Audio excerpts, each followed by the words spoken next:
Что ж, ребят, всем огромный привет, всех рады видеть на Gamestars лиге. Спустя недельный перерыв мы снова с вами продолжаем смотреть международную групповую стадию. Борода и Алисами у микрофонов. И мы врываемся с одной из самых жестких групп в рамках всей этой стадии. На 100% здесь с тобой соглашусь. Группа F является невероятно сильной. Если вы не пропускаете ежемесячные финалы и смотрели вчера нашу трансляцию, то вы наверняка знаете эти команды. Это Replay Totem, это Bunker eSports, это XO Free Agents и это команда Big. Это невероятно сильные ребята. К сожалению, посев был таков, что они все попали в одну группу. И, по сути, из первого места из группы выйдет только одна команда. Так что в этой группе будет невероятная заруба. Тут будет, конечно, очень жарко. Ну и, конечно, на протяжении предыдущих 5 игровых дней мы посмотрели с вами группу А, Б, С, Д и, соответственно, группу И. Сегодня у нас на очереди группа F, и, как я уже сказала, тут топовейшие команды, и тут будет невероятно жарко. Да, друзья, ну и соответствующие лидеры, в том числе, уже у нас нарисовались. В первую очередь, Mood Gaming, на который мы успели посмотреть, SK Gaming, Zero Zone Испания, Simulon Clash. В общем, все те, кого действительно не раз видели и знаете. Ну и Blood Diamond тоже российского созыва, российского состава уже квалифицировались вперед, да. Опять-таки, напоминаем о том, что после того, как мы отсмотрим все группы, дальше у нас будут стыковые матчи между вторыми и третьими местами. И будем как раз-таки в этих стыковых матчах определять, кто же вырывается в основную стадию, в топ-16 и поборется за основной призовой фонд в $30 тысяч. Ну, это будет, насколько я знаю, еще 6-7 числа как раз-таки эти стыковые матчи. Ну, а впереди у нас сегодня группа F и далее еще 2 группы. Так что будет обязательно очень жарко. И расписание на сегодняшний игровой день, где у нас ребята из Replay Totem сыграют против Bunker eSports и XO Free Agents сыграют против команды Big. Ну и, соответственно, у нас сегодня будет еще матч виннеров и матч лузеров на вылет. Вот так вот выглядит сейчас у нас расписание. И на самом деле, без преувеличения, это будет действительно невероятно жаркий день, потому что вчера на ежемесячных финалах у нас команда Replay Totem очень приятно нас удивила, как и, собственно, Bunker eSports, который сейчас уже на киберспортивной сцене носят новое название, это BK Rock eSports. Не так давно этих ребят подписали, но, видимо, в рамках этого турнира они еще не успели поменять тег и все еще выступают под старым тегом Bunker eSports. Да, поэтому, друзья, смотрим за ними и отмечаем, что действительно команды просто невероятно жесткие. Еще раз напоминаем, что есть один бан в целом в рамках всего противостояния у каждой команды. В первую очередь, да, уже можно говорить о том, что Bunker eSports забанили Белль, Replay Totem забанили также Белль. Неожиданно. Ну, абсолютно рандомные карты, друзья. Это не киберспортивные карты, которых вы привыкли играть это в рандоме, в том числе там где-то в силовой лиге, которые залетают, но не залетают в киберспорт. Поэтому будем за этим совсем наблюдать. Плюс ко всему, друзья, также не забываем о том, что организаторы очень плотно подготовились, и у них есть видео для вас по каждой команде, и будем начинать мы в первую очередь с поразивших нас Replay Totem, и давайте посмотрим, что там за видео-открыточка про них.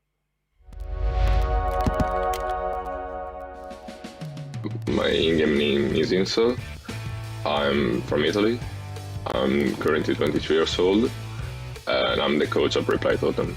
The team is a little bit older. We were together since September of 2020. The first player is Saida Breza, which is the captain. He is from Brescia in the north of Italy. Then and he's 18 years old. Then there is Mauri. He's from Turin and he's 17 years old. And then there is Maru. He's 17 years old too, and he's from Monza, which is close to Milan. I'll say Maru, his favorite brother is Rico, or Tara. He likes to play Rico because it's very skillful, all the bounce shots, and he likes to play very, very skilled brawlers. Another player, let's say Mauri. I would probably say Mortis is his favorite brawler, but he also likes to play Piper. Well, Piper is very skilled, so I guess he likes to play a skilled brawler too. Soy, he likes more control brawlers, so I would say Surge is like one of his favorite brawlers. Yeah, it's hard, but I think we have good chances because we consistently beat teams like Bunker. I mean, first one trick punish, we didn't play much in the tournaments, but I think we have good chances versus them too. I think we are one of in the top tier. We're one of the teams that practices the least, to be honest, because my brothers are really young. They have a lot of things to do, like school. So perhaps if we have a tournament, we don't even practice. We just play the tournament, and we take the tournament as a practice. In general, I would say maybe about 3 hours a day. So, well, thanks to all the Italian guys supporting us. We really appreciate your support, and we feel it, especially in the international tournaments.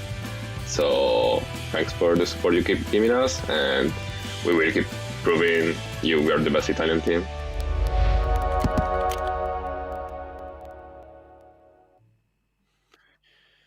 Ну, вот такое вот интервью, друзья. Очень приятно, что коучи вырываются, да, исключительно тренерский состав вырывается и дает какое-то интервью, да. Вчера это было по результатам противостояний в рамках ежемесячных финалов. Жаль то, что это как бы залетело на англоязычный стрим, у нас не получилось это все рассказать. Да, сейчас, собственно говоря, это делает уже тренер из команды Reply Totem. Ну и очень здорово, что какие-то инсайдики может пролить, где-то еще какие-то моменты рассказать. Да, про свою команду в первую очередь рассказывает. Действительно, пока все очень даже радует.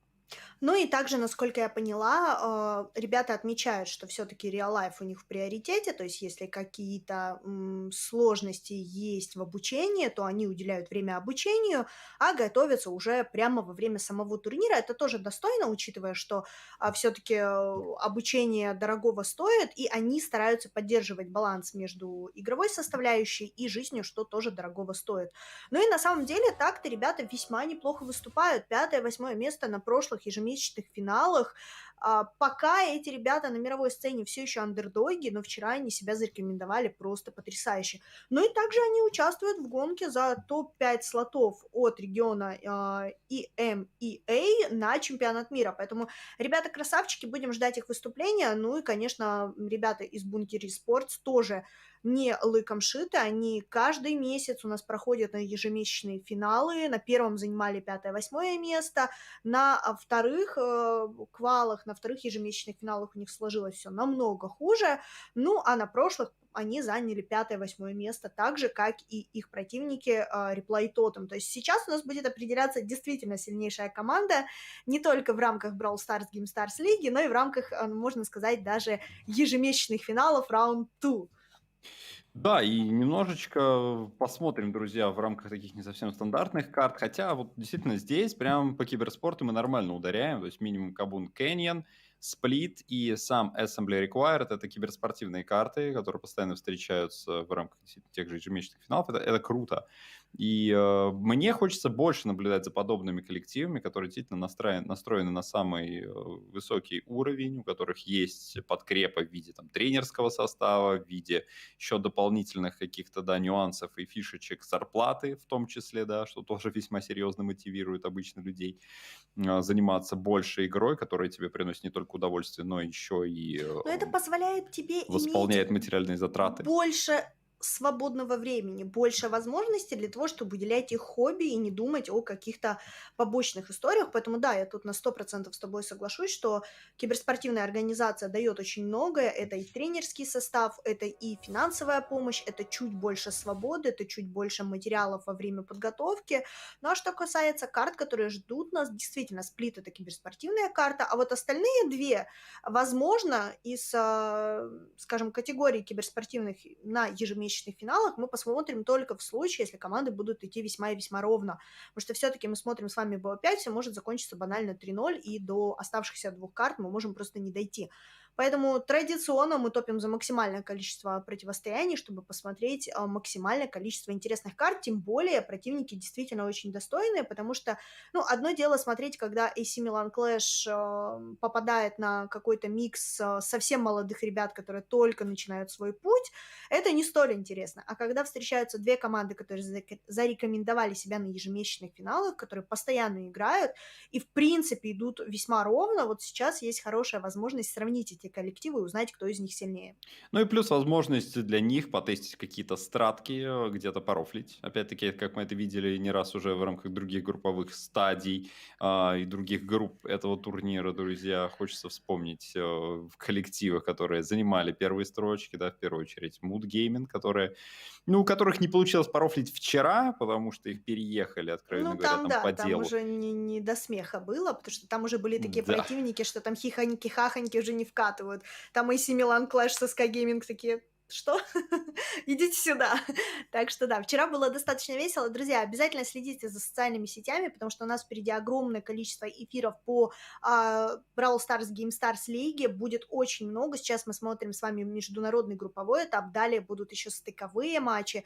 И нас впереди еще ждет самое интересное. Это международный финал, где будет у нас 16 команд и призовой фонд в 30 тысяч долларов. Поэтому будет очень интересно. Тем более, благодаря вот такой вот весьма сложной системе, финал проходит действительно сильнейшая команда, и команда приходится проходить огромный путь. Поэтому, ну, я жду там очень серьезных заруб, тем более мы уже знаем некоторое количество коллективов, которые прошли в международные финалы, и там будет адок, и я к этому максимально готова. Да, там будет самое интересное, друзья, но по-прежнему здесь тоже огромное количество коллективов, которые способны побороться за самые лучшие и высшие места и показывать действительно какие-то, возможно, даже экспериментальные стратки. Если в рамках сезонных чемпионатов мы видим, что, ну, там, ежемесячных финалов, да, что там все чуть-чуть, да, там пожестче уже, подстроено, отстроено, все как часы работает, то здесь немного поинтереснее может быть, потому как лишь один бан в первую очередь, плюс ко всему рандомные абсолютно карты, к которым команды могут быть не готовы. Напоминаем еще раз, друзья, что карты имапул формируются непосредственно перед играми, если они не были сформированы там чуть ранее, да, то есть, грубо говоря, за неделю.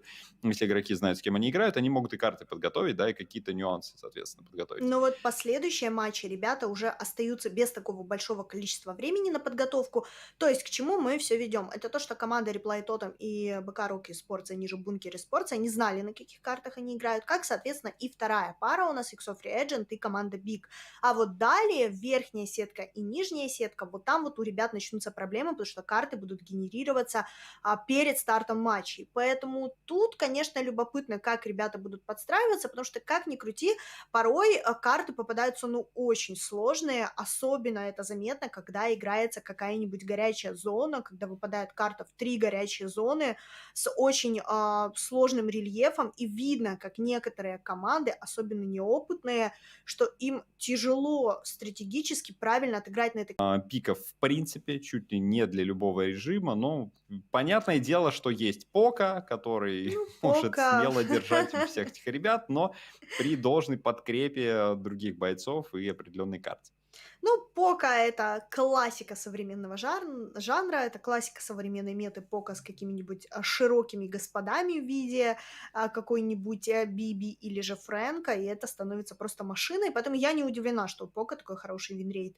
Ну и объективно про оставшихся 3 бойцов, это самые универсальные бойцы, невероятно крутые бойцы, так что я не удивлена, что они действительно входят в топ популярных.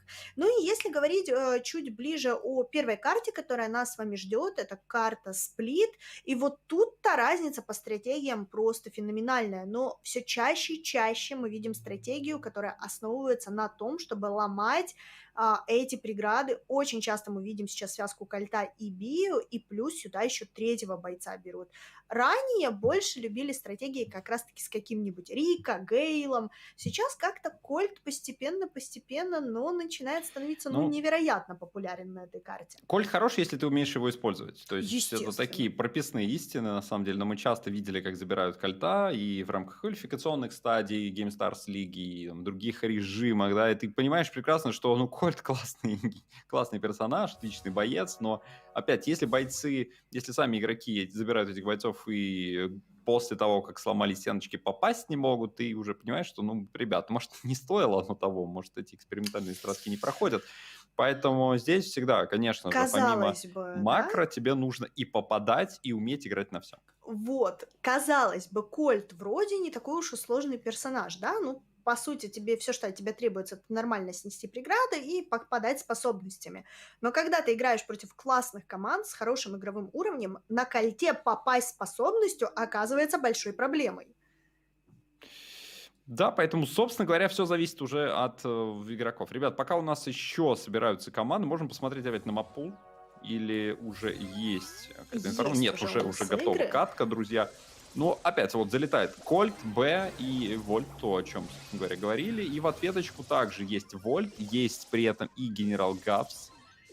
Ну и вдобавок Стю также сюда заезжает. И команда Reply Totem уже вовсю захватывают в полной мере. И Вольт дважды успел переиграть Вольта на левом фланге от Но команды тут, Reply Totem. да, тут весьма неплохо ребята из Reply Totem себя чувствуют. Они ведут уже в 55% по горячей зоне. Вольт себя весьма комфортно чувствует по левому флангу, а вот Вольту команды Бункер Esports приходится тяжеловато. С другой стороны, Бункеры сейчас захватывают правую горячую зону и весьма неплохо на ней закрепились. Очень много потеряли. Откровенно говоря, Кольт очень плохо поработал с точки зрения слом препятствий. Не точно очень все сделал. Плюс ко всему остались стеночки, за которыми прячутся бойцы команды Reply Totem. Ну и все, что надо делать, это захватывать. Больше ничего придумывать ровным счетом не следует. Ты просто заходишь в точку, встаешь, и даже если тебя убивают, ты возвращаешься через короткий промежуток времени и снова раздаешь по щам. Поэтому 96 против 45, и это без шансов для команды Бункер Esports. Reply Totem с легкостью забирает первую катку. Причем мне нравится так-то в плане выбора бойцов, да, Вольт. Мы видели, как на ежемесячных финалах некоторые команды пробовали забирать Вольта, мы смотрели целых 2 региона, и, честно говоря, Вольты не показали себя на 1000%. То есть, ну, как-то не сильно запоминающиеся выступили Вольты, но вот здесь, конечно, ребята из Replay Totem очень круто на нем отыграли, очень много Вольт сделал по левому флангу на старте игры, где-то уже в середине игры он потом саппортил своей команде, и вместе они смогли, собственно, выиграть первое противостояние. Так что посмотрим, что будет дальше, будут ли команды менять пики. Выбор Стю тоже выглядит весьма и весьма любопытно в рамках этой карты.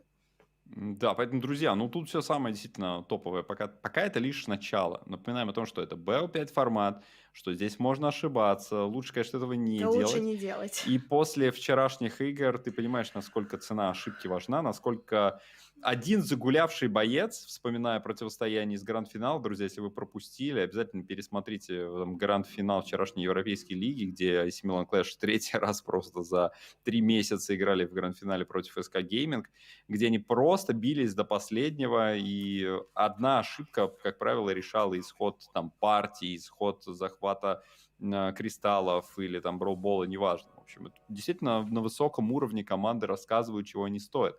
И нервы там вообще неподобающим образом никак не должны залетать.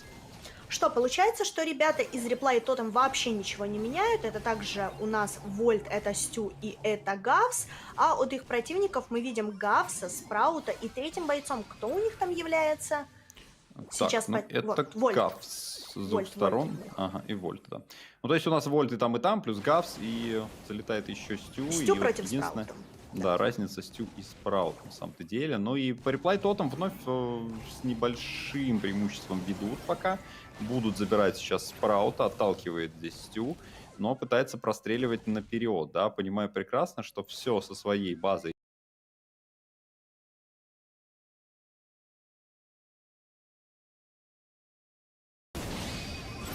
Yeah, Mari looking for the trade, but can't quite pick up Darkum. That means that there is a full-on level 4 Surge available for Bunker to play around with. Maru looking to push up on the left-hand side. They haven't captured any of it yet here, Totem, as Maori is just running around the map, roaming deep into the backline from Bunker. You saw Pony Swag there just barely managed to be able to stay alive against Maru in that engagement on the left hot zone, having that 1v1, but in the end, Pony Swag was the one who came out on top. He's still trying to use that cover, and he still manages to stay alive there, but it's still very close, but Bunker only 14% away. Yeah, this is looking really good here for Bunker. Only 8 or 9 more percent rather, as Darkum does go down. Supply drop from Maru, that's going to be boosting up Soy, the Brez on that level to Surge. He is going to be looking for that third level, but he can't quite get around to get that to happen. Level 3 pump, but he dies right after. Pony Swag is so low HP, does go down, but look at that on the right-hand side. Bunker are done capturing the hot zone, and that's going to be Bunker tying things up 1-1. Do you know what? Fair play to Pony Swag there. Even right at the very end, he was taken down, but he already done his job. I think he literally won about 3 1v1s in a row, just making sure to keep Maru back. And Maru must be thinking, like, what else do I have to do? You can't make excuses because he's using the exact same Brawler. They're both using Ruffs at the same time. And the teammates, you know, they did have the hot zone some of the time on that right side. They were trying to force their opponents to kind of, you know, play that range game.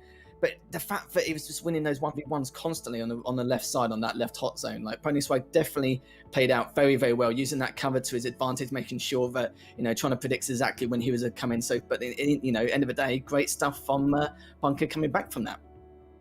Yeah, I think that the comp from Totem did really well when the map was open, but here you had 6 Brawlers that just none of them had any destruction capabilities. They couldn't open up that map, and that meant that they just had a big disadvantage overall. Yeah, as you rightly said, the Ruffs and the Surge doing really, really well for Bunker, and just Totem not really able to catch up. Yeah, it was a little bit bizarre, you know, that's a completely different change of pace in comparison, maybe because of the map change and just due to the fact that they couldn't really, you know, they had so much cover, they felt like there's nothing much they can do. And of course, you know, when you're losing 1v1 battles constantly, you know, that's where, you know, things can get a little bit out of hand. You know, maybe the coordination could have been fixed a little bit more in terms of what they wanted to do, maybe try and prioritize the left side instead. But then again, the same situation would have happened on the right hot zone. So it's kind of like pick your poison at that point, especially so late in the game. Yeah, and I think the Sprout also added a lot of value, because once those walls can't be removed, it's just a lot easier to help out both lanes. That's, you know, what's really strong about throwers in general, especially on this map, is that usually you're kind of stuck to the angles that are available to you, you know, when it comes down to helping your teammates. And here with a thrower, specifically a Sprout, he could just, you know, help on the left side, if required help on the right side. Everything is possible because the walls aren't limiting his shots. You can notice that straight away. The fact that Totem actually switched to Barley now as well, and the Stu and Ruffs, and the other side you've got Surge, Ruffs, and Jesse. So a couple of changes here and there to see if it can make any kind of difference. But we know how much Barley can be a real pain on any of the hot zone modes, but depending on which map it is going to be. But we'll have to see what they can do, see if these lineup changes will make any difference in terms of their comp. But pretty even from what we've seen.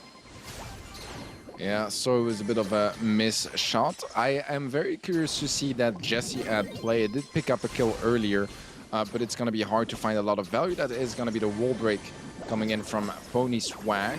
Helps attacking that zone, as there are going to be more choke points for Bunker to just, yeah, get that control, get into that zone. It is really close so far. The turret should not last long here, as So takes it out, but Boss is still a threat to deal with here on the left-hand side.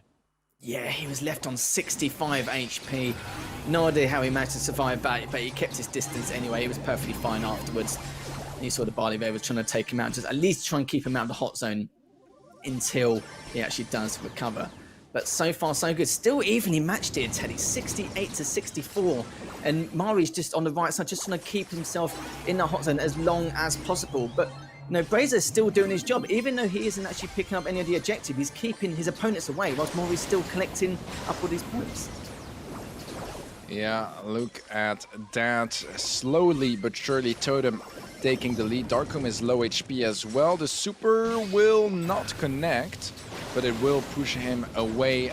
12% more here is all it takes for Totem to take this first set. Bunker are gonna have to fight hard, but look at this, the wall opening definitely gonna be helping out here to keep that Barley away, but never mind, he just picks up the kill onto Pony Swag. This is looking good for Totem. This is looking incredible. Yeah, 95% now. They need a little bit more. This should be fine, though. They should be able to take not only this game, but set number 1 as well. And that comp change was absolutely vital. He had his 2 teammates to at least be able to take that right hot zone. And Brazer was just like, well, do you know what? As long as we've got the right one, and even with the left hot zone, it can use Barley to keep him out of the circle at all times. And you saw there that, like, Boss took so much damage. He did a great job staying alive, but he just could not get into the objective. Yeah, I completely agree. I mean, I think the barley just brought so much value here. I'm very curious why they didn't go for a thrower themselves. Because in game number 2, we had the Sprout on Bunker, but they decided to just drop it for the Jesse. And I honestly don't think that was the best decision they could have made. I feel like a barley or even a tick or the Sprout would add so much more value when it comes down to fighting over those walls. If there's no destruction, it's just a better way to go. Yeah, it was very difficult. Even in terms of damage, you saw there that Bunker only had, I think it was like just over 4,000 damage in comparison, sorry, over 9,046 damage in comparison. And even then, like you said with the comp picks, it made a massive difference. Maybe Bunker made the wrong pick. Maybe it should have kept it the same. And then on the other side, I think the barley choice was a good move to make. And even then, the kills, everything was so similar. And you can see that both these teams are very evenly matched. But that was on Hot Zone. So when we go to the next game type, it could be something completely different, we'll have to say.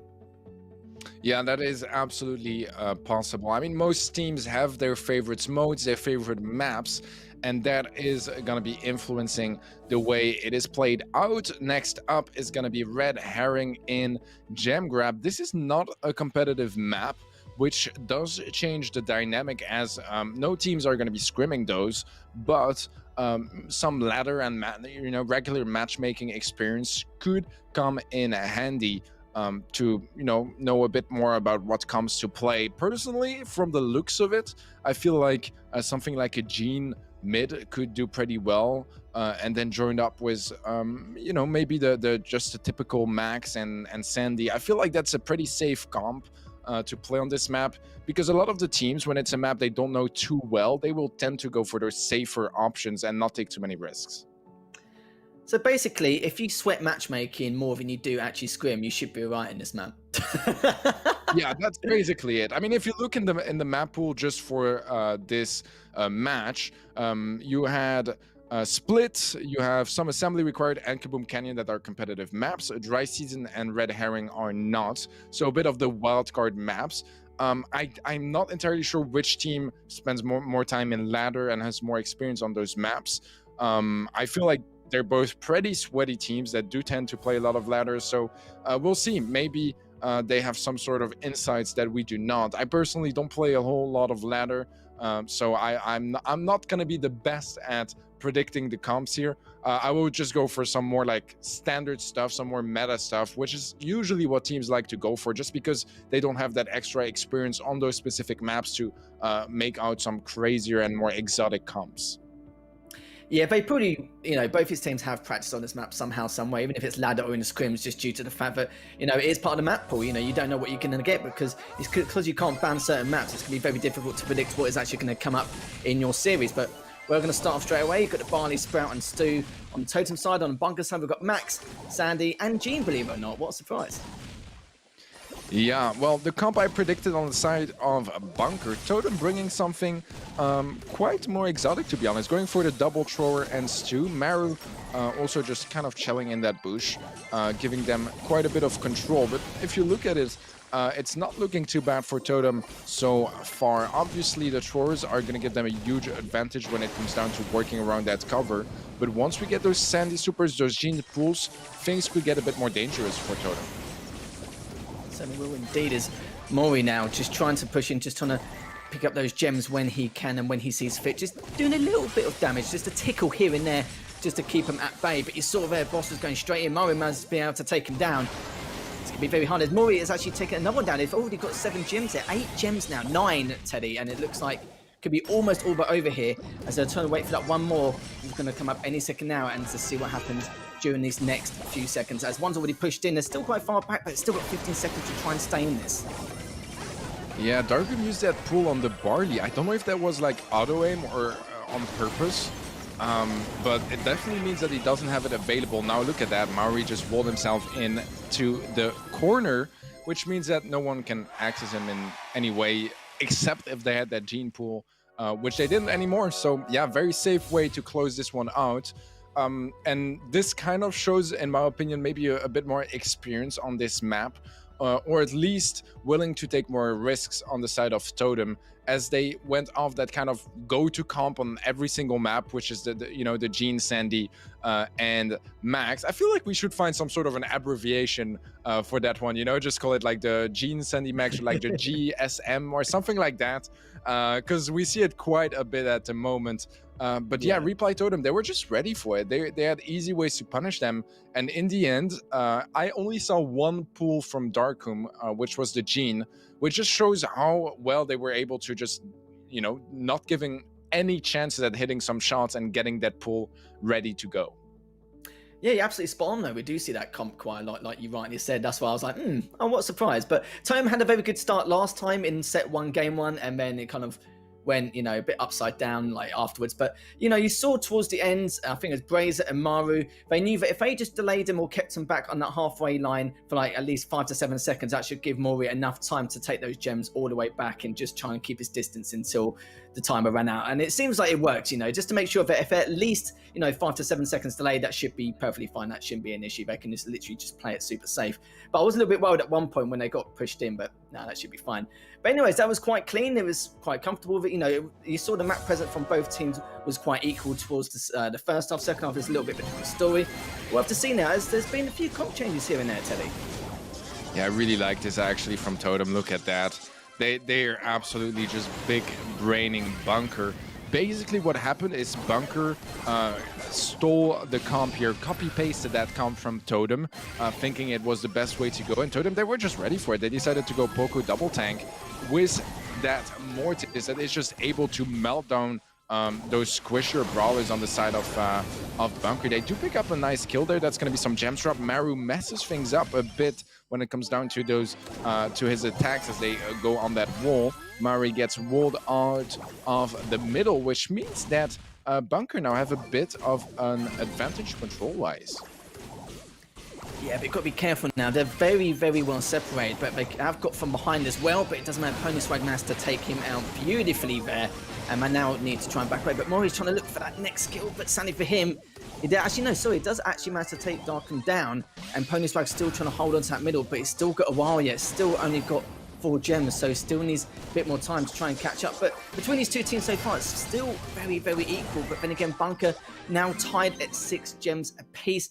Mario managed to take Darkham down again. And Mario's just trying to recover here so he can push up on Pony Swag if he can.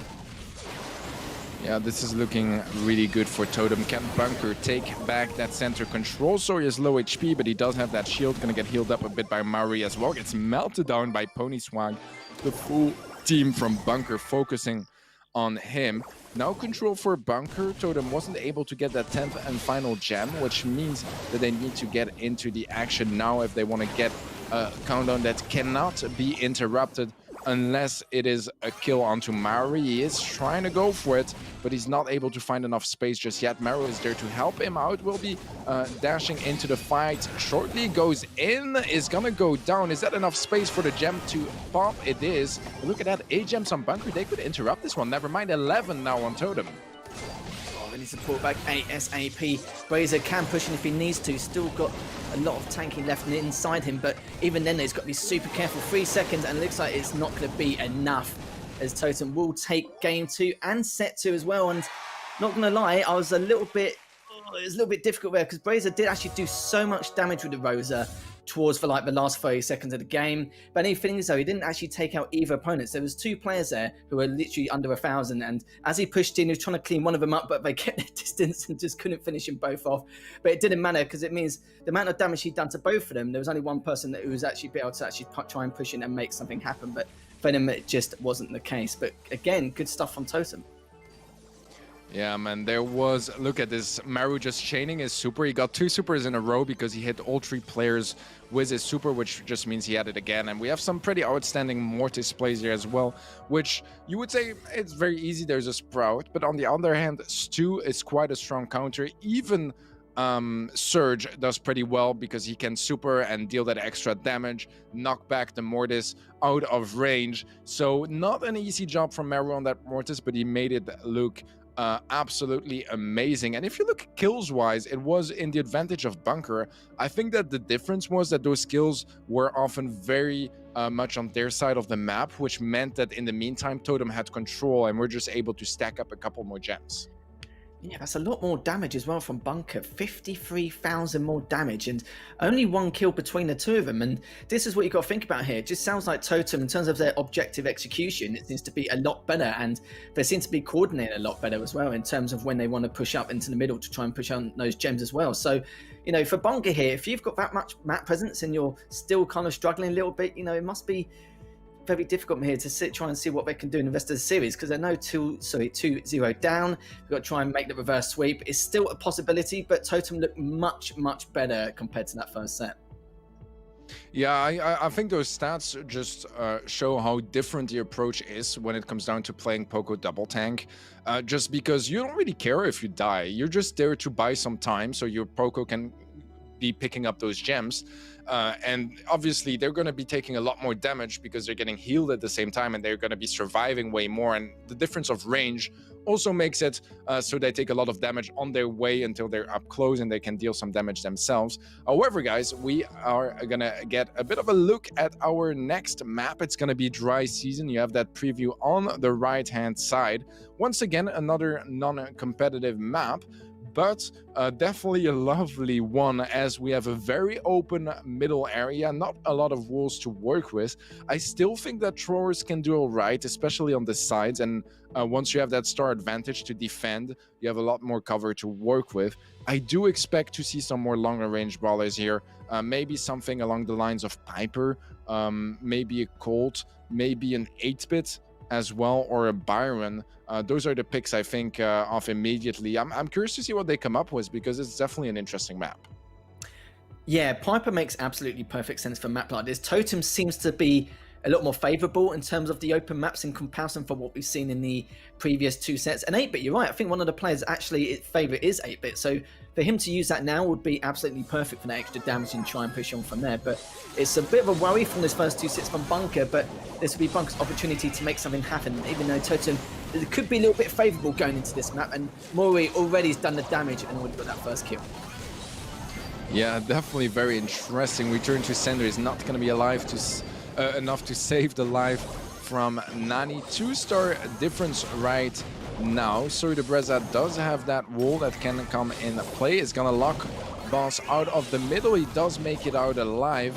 I think that Totem, they are going to be going a bit more defensive soon enough. They do have that Stu that can just constantly push up and dive into his opponents. Definitely an interesting matchup here. We do have that double thrower on Totem, which is an interesting decision. I guess that even just the 4 boxes in the center might be enough cover to just dodge a lot of shots. Yeah, you're right here, and look at this. Totem got so much map control and so much damage done compared to the side of Bunker. 12-3 now. This is, okay, you know, we said it could be a little bit more favourable depending on their comps, but I didn't realise it's going to be this much. So Bunker now needs to really make something happen to what they want to do. But look at the pressure from Totem here. Just doing everything they can to make sure that they can't even get even an inch, like just to try and push in. And there's only 35 seconds left here, Teddy. Yeah, the Peep does pick up a nice kill onto Maori, but still the 5-star difference. They would need 2 kills, no matter who, but including the Sword de Breza on that blue star. And look at that, that is going to be Maori. Absolutely wild in picking up yet another kill. Maru with a pick of his own, and things are just looking excellent here for Totem. 10 seconds left. I don't even know. Yeah, there are enough stars in place, but Bunker needs to take down every single player of Totem. I don't see that happening in the next 2 seconds. Good tanking from Sword de Breza, and Totem are at match point, Lethal. That was ridiculous. That's probably one of the strongest showings we've seen from Totem. It always seems to be that first game of each set, they just come out and just make an absolute statement, and then depending on the comps, it could go either way. But ridiculous stuff from Totem. You know, that confidence they showed in the interview, I can understand now. 3 hours a day is perfectly fine. It doesn't seem to be an issue in the slightest. But even then, though, like from what we've seen so far, yeah, Totem do look very, very strong. It's just, you know, when you go to games 2 and game 3 in each of these sets, you know, with the comp changes, that's when it can make a bit of an impact in terms of, you know, their opponents trying to, at least not trying to counter them in any way, but they trying to read their opponent on what they could be up to and what they're like. And they do read their opponent because you can see the scores are much closer, but it seems to be nowhere near enough. And you saw from there, but by the time they had such a huge advantage, they could just back away and just play the range game like you mentioned before. Yeah, I honestly just feel like the preparation from Totem is really good coming into this map pool. They seem to have some really solid comps every single time. We haven't really seen them at a big comp disadvantage yet. Like there was, that game in of the Hot Zone where Bunker had a really good answer, but once again, it was still Totem kind of initiating the meta, kind of showing what should be played on the map. So they definitely feel a lot more dominant and prepared when it comes down to those comps and those strategies. And I think it's paying off big time so far. Obviously, match point right now. They only need one more win to go to the finals. Yeah, it seems to me like, before we said it could be an equal footing. I remember you saying it could be 55-45, which, is a good prediction. It's the right thing to talk about. But now I feel like for Bunker, it's a tall order. It's a big ask now, considering the situation they're in. Not because of the scoreline or anything like that, but Totem now have made so many statements in terms of like what they want to do and how they want to go about things. And even you said it yourself, like they're not exactly in a huge comp disadvantage here. Yeah, we have the Shelly on Darkroom. I am extremely interested in seeing it coming at play. So far, Bunker have that first kill. The Mr. P on Soy de Breza is an interesting pick as well. He's going to get melted down. So far, so good for Bunker, as they already have 3 kills secured, plus that blue star, giving them the 7-star total. You can see so far, Bunker made a few changes and it's definitely helping them, but will it help them in the long run, as Breza was trying to push in quite deep but realised that the coordination of Bunker was just a little bit too much and he had to try and back away. But it did do a fair amount of damage here. Mari's still trying to make something happen, just trying to play that range to see if he can try and tickle a bit more damage on the other side, but hasn't really done too much. But Pwnyswag's pushed in quite a lot here, just to, not really do too much damage, but just to push him away, just keep him back, because they're trying to waste as much time as possible before they try and at least try and make something happen here. But Pwnyswag could be able to take down Mori here. He's only on 1,000 damage and he has taken it. Yeah, it was actually a trade there. Commendable, because obviously as a Sprout you don't want to really have a stew in your face. Making it work is definitely interesting. Pwnyswag pushing up, looking for some more value, goes down. Now suddenly Totem has the star lead. The Shelly is just struggling to find any sort of value. She's just been on the back foot behind his teammates, not really able to find too much. This is a great pickup though from Darkroom, as we were talking about him. 10 seconds left here. Totem are behind just because of that blue stars. 5 more seconds. Can they pick up a kill? It is not looking too good so far. Boss taking a lot of damage, and it's going to be a kill for Bunker instead. And Bunker somehow pushing things to the decider for this set. Man, I feel like the Shelly was not working out, but even then, Pwnyswag on that stew was able to find so much value that it was just enough for them to take that win. Yeah, Totem, that aggression at the end, they just didn't care, did they? They were so confident in their ability to try and just take one of them down.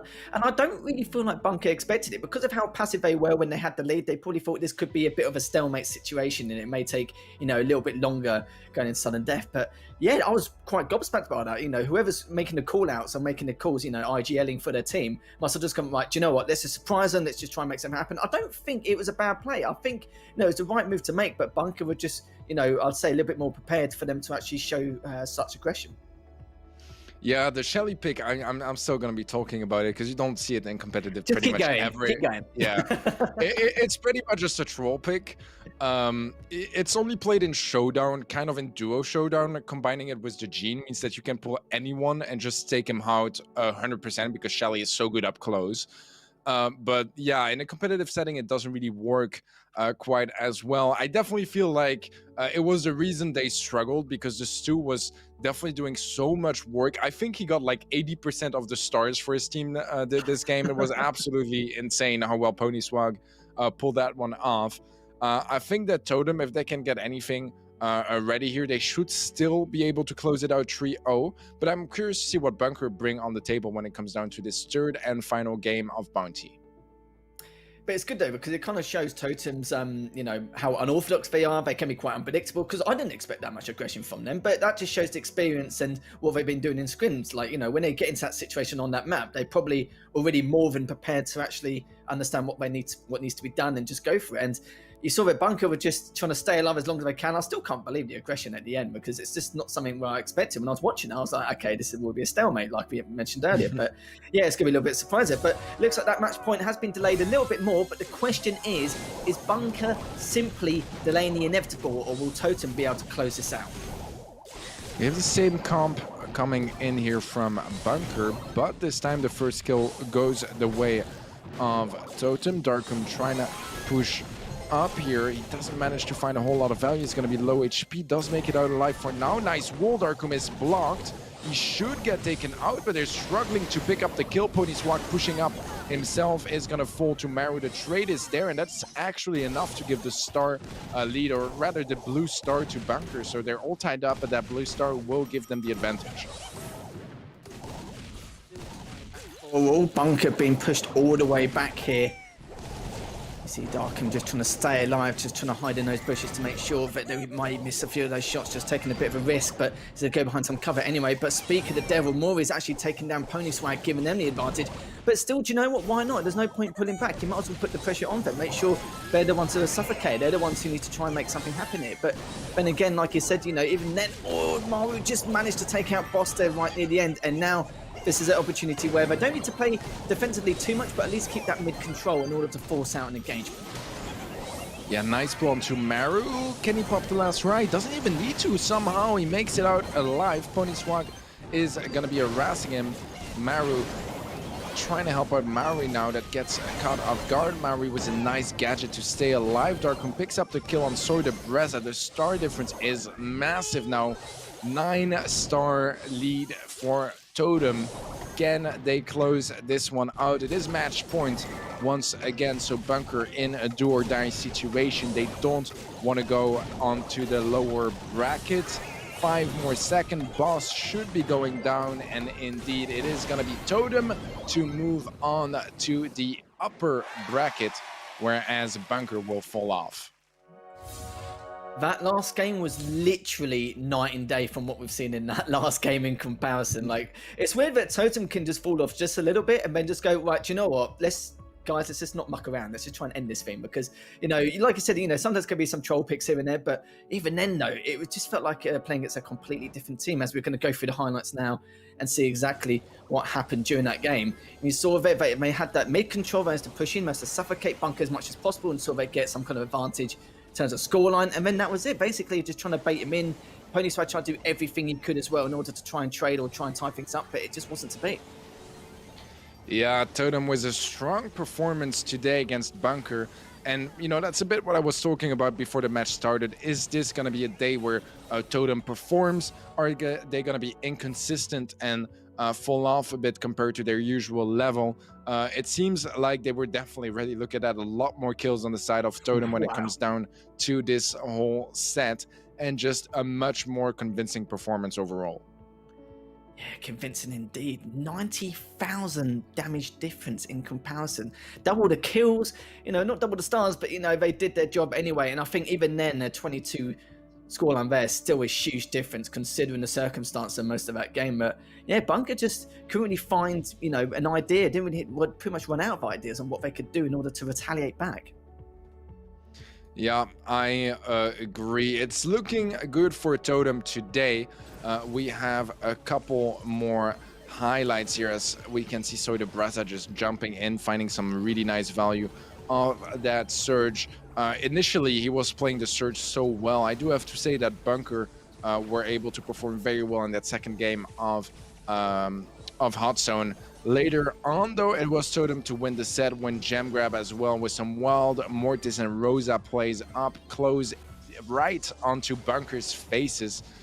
Yeah, until we get onto that third and final set.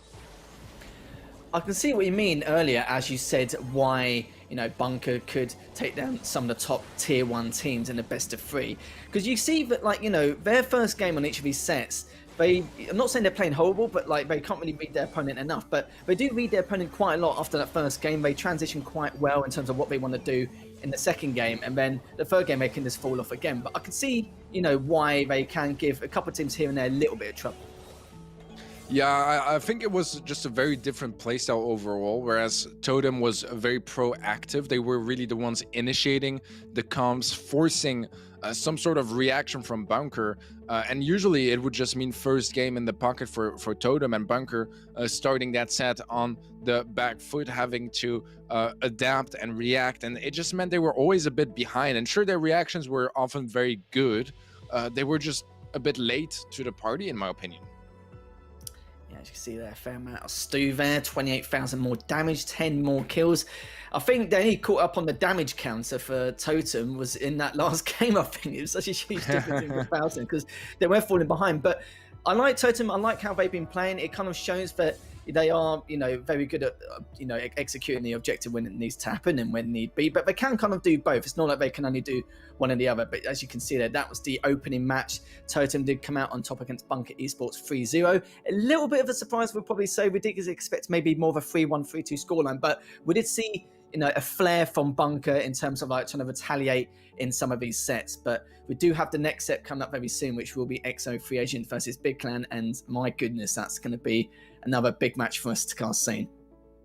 Yeah, this is an extremely juicy match coming up next. Honestly, this one is super exciting. I think that we have something really, really juicy in front of us, man. Yeah, we really do indeed. It's going to be very exciting to call. It's going to be, we said it's going to be quite hard to predict. We said that about the first series. We didn't expect it to be a clean sweep, but at least Bunker tried to, retaliate and try and get something going, as we saw there. But, EXO Free Agents versus Big should be a great one. Yeah, definitely. That is indeed just gonna be the next match to come up. I feel like overall this is gonna be favoring EXO. They are, in my opinion, the third best team in EMEA. Big are a bit behind, but still probably in that top 8. We do have a bit of a video profile for you guys to learn some more about those players.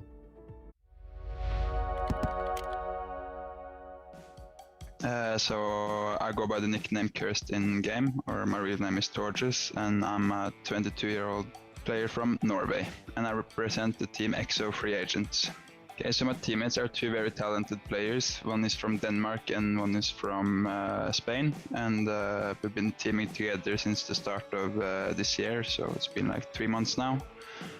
I would describe them as very mechanically skilled and determined to do whatever it takes to get the wins. My favorite brawler is Colt because it's a brawler that's been in the game for a long time and it has a high skill cap, so it's the most satisfying thing in the game is to full clip people with this brawler, so yeah, I would say Colt. I believe my teammate YD has Mortis as his favorite brawler because he likes the playstyle and he obviously been playing Mortis for a long time. And Yoshi, he likes Max because it's an aggressive brawler that can keep more mobility up. Our goal for this tournament is to take the win home. We're gonna try to take the dub, win the whole thing. So for the group stages, or the first stage of the next stage of the tournament, we're in a group with a lot of our teams we are familiar with. I think it's One Trick Ponies, Reply Totem and Bunker Esports, which is all three of them are respected teams in Europe, so it's not going to be easy, but yeah, no, I think we are going to go away with the W, but we'll see. Some close games. Yeah, we have team meetings where we talk about strategies and like how we predict the matches to like boost each other's confidence and have a straight game plan and all that stuff. So yeah, we talk a lot. To my fans, I would like to say we appreciate your support greatly and we'll make sure to put in a great show for you and hopefully take home the win. Yeah, for my team, I mean, we're gonna give it all. We know that we're great players and as said earlier, we're not an easy team to beat and that's something we're going to prove in this tournament. Love it from Cursed. Absolutely love it. It's like, I predict we're going to win. Like, should be okay. But one of the key points he was saying is the fact that him and his team are mechanically gifted. And it's so important if it's mechanically or in any way, shape or form, you've got that much individual skill in any brawler. It's very, very tough to play against those kind of teams, no matter what comp is. Yeah, EXO is one of those teams that is just very versatile when it comes down to that brawler pool. They're just able to play so many different brawlers, which enable so many different comps and strategies. We have the bans for you guys on screen. Poco on the side of XO, and then Sprout for Big. Usually Poco is a bit of a confidence ban. You want to remove any sort of counter comps, which Poco relies on very heavily, because, you know, Poco double tank, which is usually why you'll be playing Poco, is really dominant against some comps, but it also gets countered very strongly. So you get a bit more of a rock, paper, scissors meta, where you just need to play a lot with your opponent's heads. Getting him out of the mix just means that that's completely out of the picture, whereas Sprout is definitely an interesting decision as well. I feel like Sprout is good, but there are so many brawlers that are better at the moment. I think that the maps and game modes might be helping us here to enlighten us on those bans. Well, what you said as well with the Poco, you know, he has actually slid into the top 4 in terms of most popular picks. You know, it was the usual suspects and Barley, but Barley's dropped a little bit because he's not been used as much depending on the game modes. And we've seen there that Poco's now 4th in terms of the popular heroes. So now it's going to be showing more of it. You're right, you know, in terms of what you said about the counter picks and what we want to do in terms of like the comps on certain maps. It really has shown exactly what these two teams are going to be up against, and also what the other teams have done in the past in previous group stages. So it's, you know, what you said is perfectly understandable with the rock paper scissors method. Yeah, I was gonna say I agree, but it's also what I said earlier. So obviously I agree. You agree? Yeah, you agree with yourself. It's fine. I think that's important, right? I think that's the most important. Snaked Assault is going to be map number 1. This is a map that I am actually quite familiar with, despite not being a competitive map. Actually, all maps here are not in the competitive map pool besides Parallel Plays, which is in set 5 that, you know, we aren't even guaranteed to see. So definitely an interesting one. Maybe gonna give some more room for Big to surprise with the comps, since it is a more important match to them, just in the sense that they are the underdogs, and they need that extra preparation just to stand a chance against XOFA. We'll see how it goes, but yeah, Sprout is a brawler that is pretty strong here. Dry season, we saw that earlier as well. Sprout is pretty good, so it kind of explains that. I think he does well in Robo Highway and Parallel Plays as well, so it makes a bit more sense. I still feel like they could have gone for something a bit a bit just stronger when it comes down to the bans, but yeah, we'll see how it turns out. Yeah, it should be good. Snakes Assault to start with, Death Cap Trap, Dry Season, Robo Highway. And it's going to be a hard one because even with, you know, we've got Siege and Hot Zone as the final 2 game types, which can be a bit iffy depending on the circumstance of getting that mid control. It's going to be very hard for both of these teams. But we've heard a lot about XO and what we're up to and what we're doing and how strong they are, you know, how they're mechanically gifted, how they reached, you know, monthly finals a couple of times. But, you know, what can you tell me about in terms of Big? Well, Big is a bit of a different story. They've had one monthly final appearance pretty much ever. It was last month, so for the April monthly final. So it is quite recent. It does show that they are on a pretty good form at the moment. They also just got picked up by Big like a week or 2 ago. So a very big pickup for them, or rather for Big, I guess. They were playing as free agents for the longest time. They have, I believe, 1 Austrian, 1 German, and 1 Dutch player. So they will be talking in English. Same for XO, actually. I really like those international rosters. I think it's a lot of fun. It does bring a bit of an extra challenge when it comes down to communication and all that stuff, but I think those teams are able to handle it pretty well. Yeah, Big, they've had some surprising performances. They've been pretty consistent as well when it comes down to the monthly qualifiers, but yeah, only 1 appearance in monthly finals this year out of 3.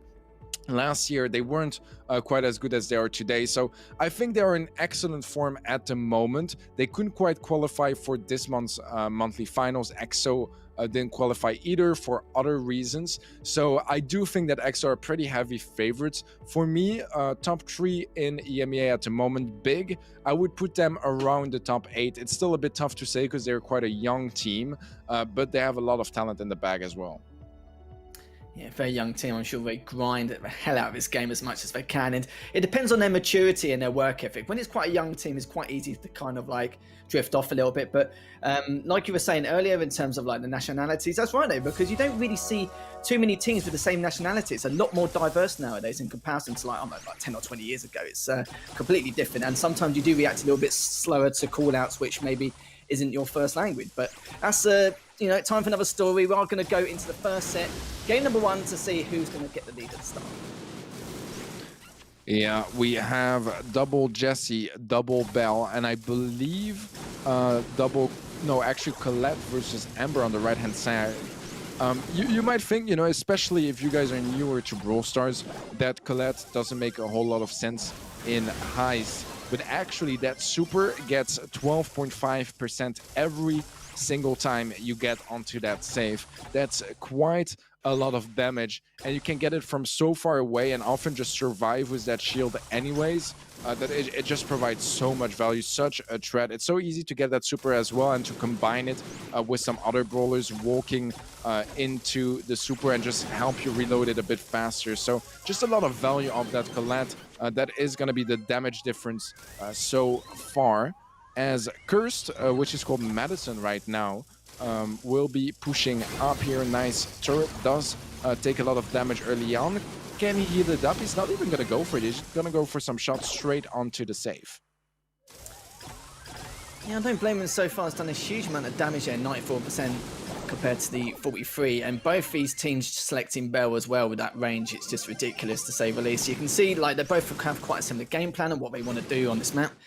But so far, though, Big are still quite far behind in terms of what they need to do. Only 40 seconds left. It's a stalemate situation between both these teams, and Big is just looking for that one opportunity, just that one opening to then push through. He already done a fair bit of damage on Yoshi, but Sugar already took a load of damage himself from the retaliation of Yoshi. But Yoshi just trying to keep his distance, just to make sure he's just out of range, to make sure he can try and stay alive. But Nadine's the one who takes out YDE, and now Yoshi and Madison are already pushing straight through. They're just trying to do extra damage if they can, which they have done. They dropped it to 30%, and it looks like it's going to be way too late here, Teddy. Yeah, this is pretty much over. Even if they couldn't close it out, the damage difference is just insane. Which means that XO take the first game here in set number 1.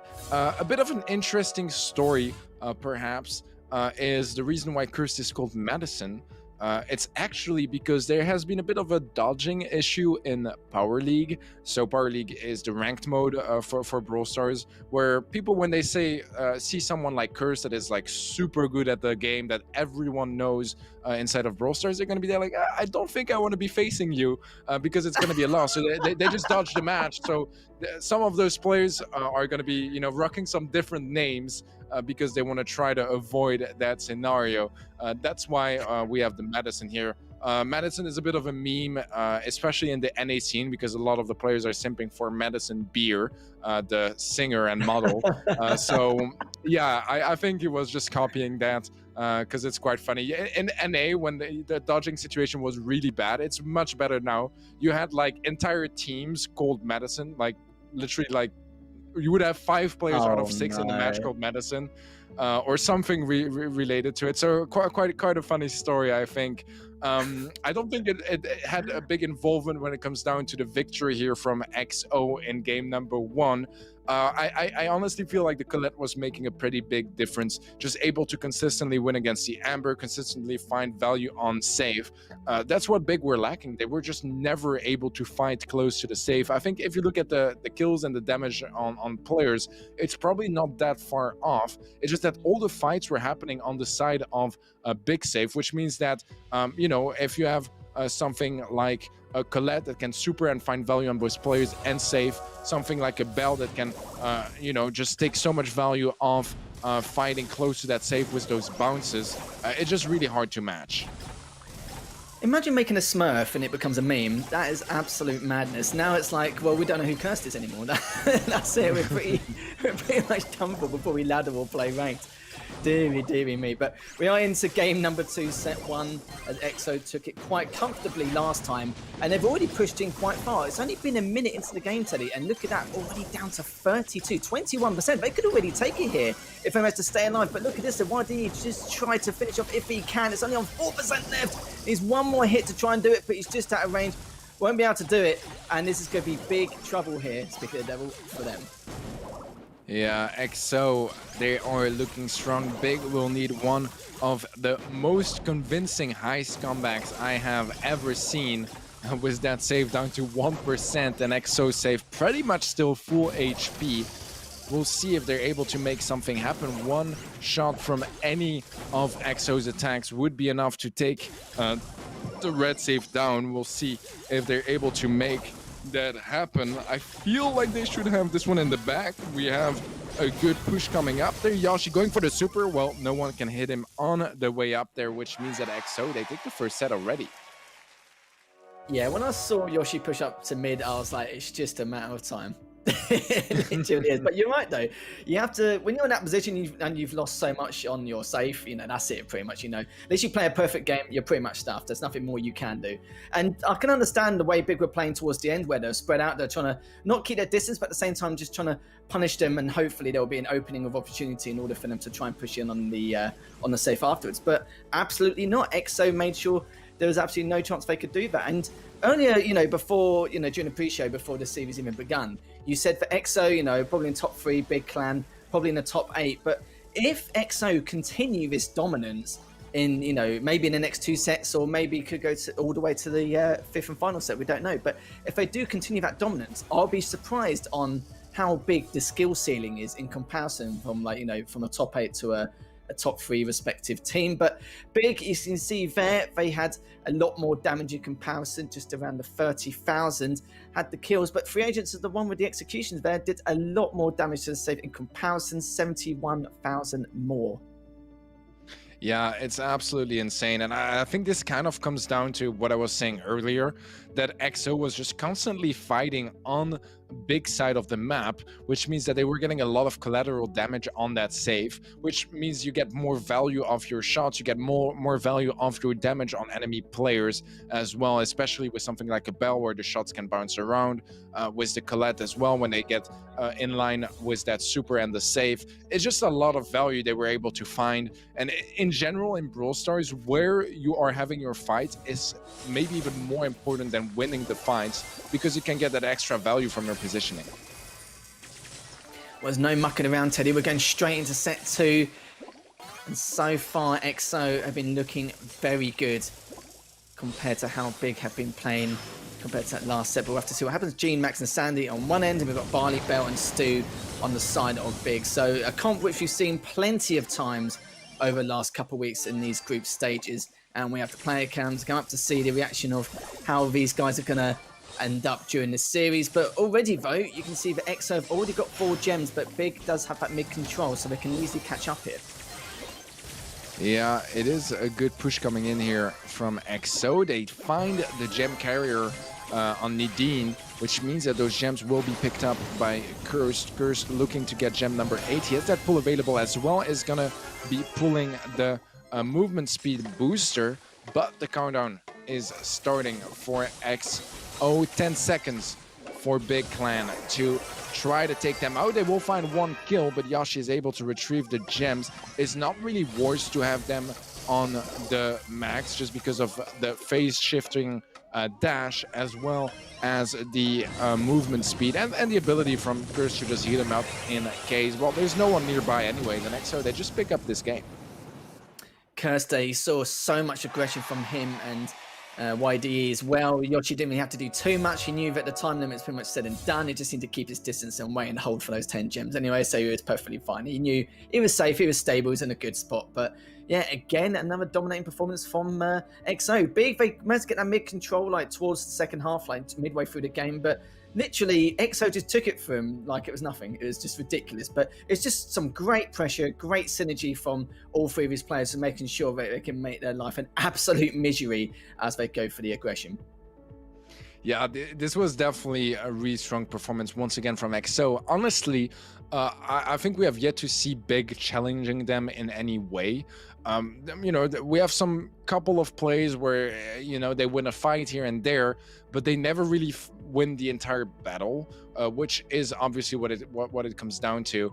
And yeah, it's just hard. They haven't really found any sort of big value fights or moments that were able to turn things around in their favor. It did feel like EXO were just constantly dominating them throughout both the previous set and here coming to Gem Grab. It's looking very similar as well.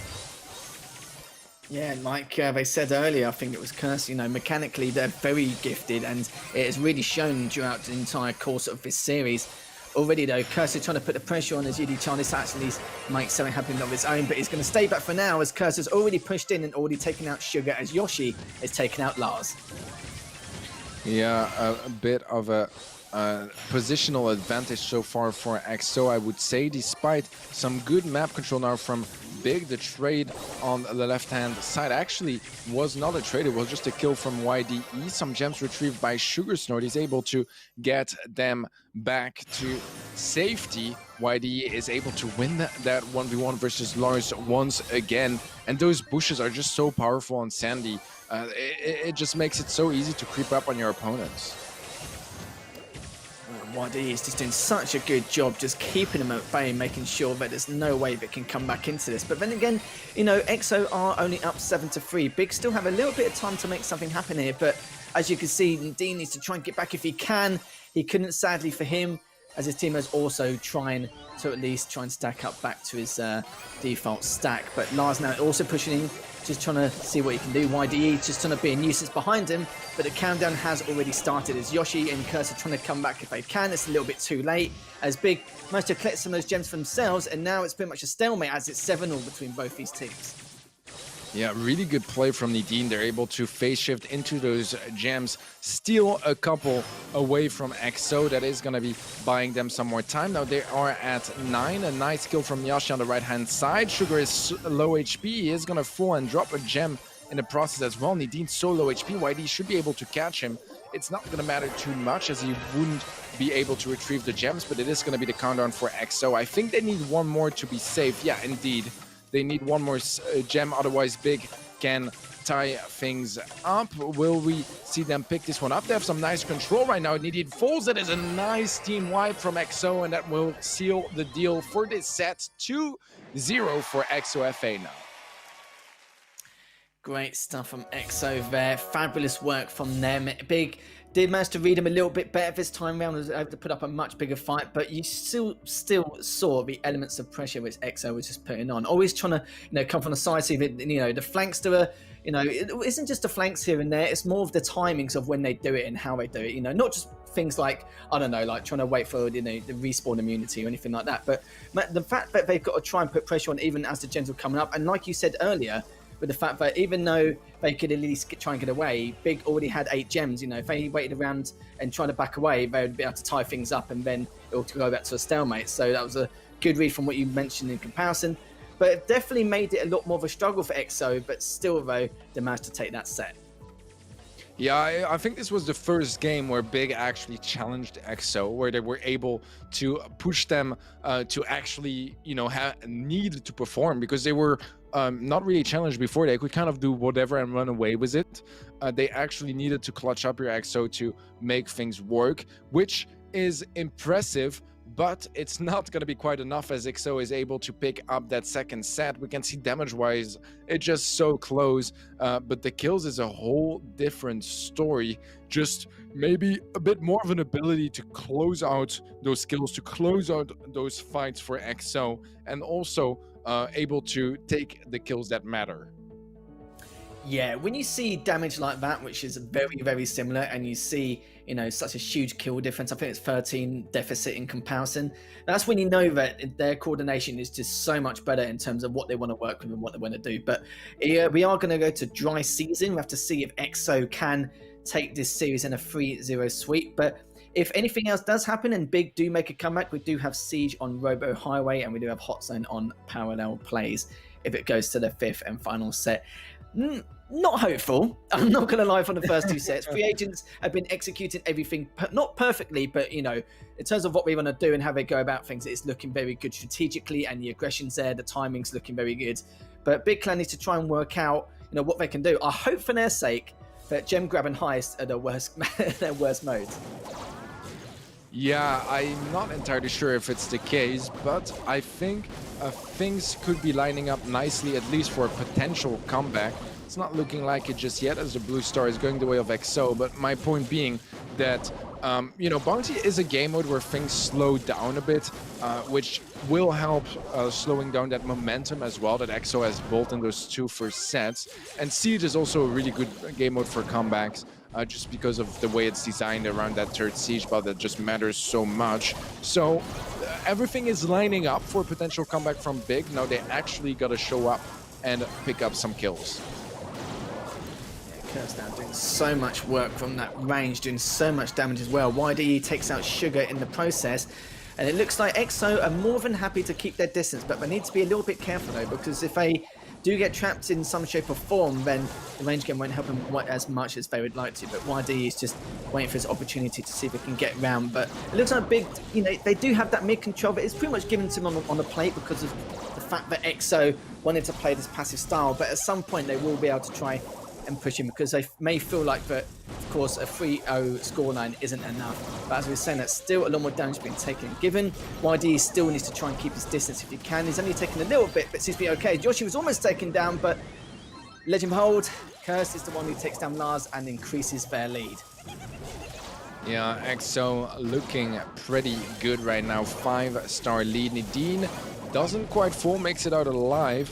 Return to center onto Yoshi. Is going to be quite low HP, but he makes it out alive as well, as Lars is trying to sneak up on that left-hand side.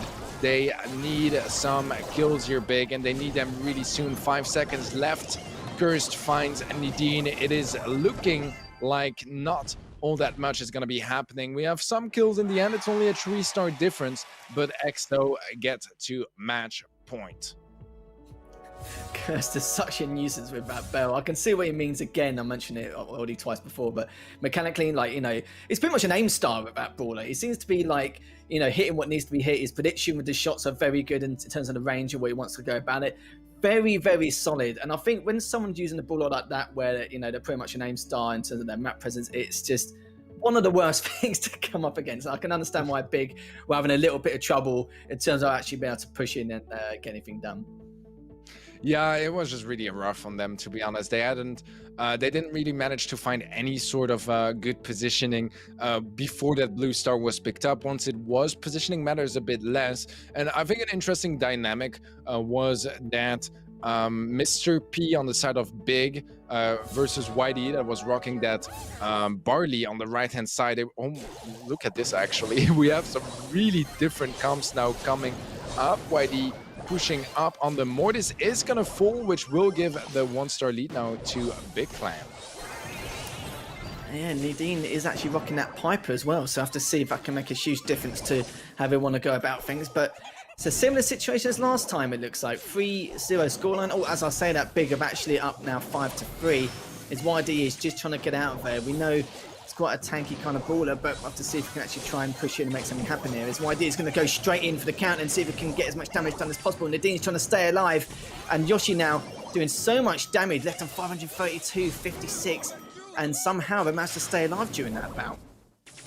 Yeah, Nadine is very well known for his Piper skills. This definitely feels like a lost resort pick. I think Bell is better overall, but he just trusts his Piper capabilities a bit more. So he decides to go for it because it is such a dire situation. Match point being on the line. Nadine makes it out alive with 88 HP. YD pushing in, picks up 1, picks up 2. That's gonna be YD with a nice kill there. And EXO taking the lead now with 1 star. And instantly EXO are pulling back, not just for that passive defensive stance and tactic and positions, but it's more due to the fact that they knew they had to try and keep back due to the fact that they were already pretty low on HP. But as I was saying, that Big are now up 12-10. And don't get me wrong, EXO do have a little bit of time to work with, but you know, they haven't got all the time in the world. As you can see, they've only got 20 seconds left to make a move. As you can see, YD is on that right side waiting to see if he can at least force out the situation, but it looks like they are going to go for it any second now. Yoshi trying to get some damage done before he goes through, but it's seen again Sugar just trying to keep his distance, but YD's already gone in. He's been taken down by Nadine, and Yoshi now trying to force out the situation if he can, but it's just too little too late, and Big managed to win that second game in the third set. First game on the board for Big Clan. And honestly, they really needed that one for their confidence. We'll see if it's enough to maybe push a bit of a spark on their end and see some more games going their way. But it's still going to be match point as XO. They only need one more win to move on to face Reply Totem next. Yeah, I think this was looking much better from Big, to be honest. I do think that the comp from XO was a lot more risky than the previous one. It's a lot more fun, but I do feel like it did put them at quite a disadvantage here against Big Clan's comp. I feel like Big now, the momentum hasn't shifted, but the pressure's off them now. The fact that if they went into another set knowing that, you know, they're going to lose that game, that's it. That would have been, you know, said and done anyway. That would have been a set over. But the fact that they came back from that is, you know, telling stories. I think you mentioned earlier with the Piper, with Nadine, that made a huge difference in comparison to that last game, because they need something a little bit more range. But as you can see, speaking of brawlers, Gene, Max and Sani, very, very standard comp. And on the other side for Big, we've got the Tick. Piper, looks like Nadine is sticking the Piper, and want to see what they can do here. Yeah, we have more of the same here, except for YD going for that Sandy. We'll see how that fares here against the same comp from Big Clan. So far, some nice stags from Big, but that blue star was picked up by XO. They're able to dodge those Piper shots quite well so far. Not too many connections, despite Nadine having his super is going to have to jump back. It will open up the map a bit more, which is going to help with those long-range encounters. Certainly will indeed. Nadine hasn't really done too much for the Piper as of yet, but even though he hasn't done too much damage, he's just trying to keep them at bay. But they're the ones who need to make something happen. They're only up 1-0, so it's still very early days yet. We do have a minute left on the clock. And so far, XO are just trying to figure out how they can at least push in this engagement, how to force the situation out. I think they're just waiting for that opportunity to occur if they can. But Nadine's only on 744. He knew he had to stay back, but Nars, get a little bit tempted here to see what he can do to push him back even further. And this is great stuff from Big. This is completely different, you know, tempo compared to what we've seen in the past. But Yoshi's taking a large amount of damage there. Still needs to get back. Only left on 224 HP. And YD and Curse are just trying to make sure that they don't try and catch him from any kind of flank. So this is looking very good from Big here, Teddy, as we've only got nearly 20 seconds left. Yeah, they find the kill here that they needed, as Big will be taking the lead. Now it's going to be XO's job to find a kill in the next 15 seconds, or this set will slip away from them. YD does manage to dodge that homemade recipe. Madison, rather cursed, gonna get tagged. Up 3 more seconds, another kill for Big Clan as they take this set. It's gonna be 2-1 in sets now. Unbelievable. The way it was looking, they were knocking on death's door there, Teddy. You know, there were 2 sets down on the third game in the third set. First game in the third set. And now, all of a sudden, they managed to take that back 2-1. And now it's a 2-1 series overall. Astonishing stuff from Big. It's like they just completely changed the tempo. And I think, you know, what you're talking about the Piper quite a lot in terms of their comp, you know, a bit more range for them. Gave them a bit more, you know, more in their comfort zone in terms of what they wanted to do and how they wanted to go things. But they made XO look like a completely different team in comparison. Yeah, I'm very confused why XO switched off comps. I think they might take it a bit less serious just because they have that extra room to breathe. But I don't know, man. I feel like their first comp worked out so well and they were so dominant in the first game of Bounty. And then in game 2, they switched things around, which was already quite confusing. But keeping that despite the loss, just, I don't know, it didn't really feel right, in my opinion. You can see the difference here from this set. Only 3 kills, but a whole lot of damage here in favor of Big Clan. Do you know what's funny? When you were talking about the comp of EXO in terms of why they changed, I'm glad you said it, because I was thinking the exact same thing. It's like, well, first comp was working. I wonder why they decided to switch. Maybe they don't want to give too much away. Maybe they want to make people think that that's their main comp. I don't know. There could be a lot of different scenarios there. But yeah, like you said as well, just under 90,000 damage for Big. Finally, in previous sets, they always had more damage but didn't get the executions right. This time round, is a little bit more different. As it looks like we are going to go through what we possibly said. We said it was going to be a tall order for Big, but we'll be going to Siege next. And there's no mucking around here again, Teddy, as we're going to go into this next set. And look at that, though. We've got the Gene, Max, and Sandy again. And look at that, actually. To be fair, both teams have got the exact same comps.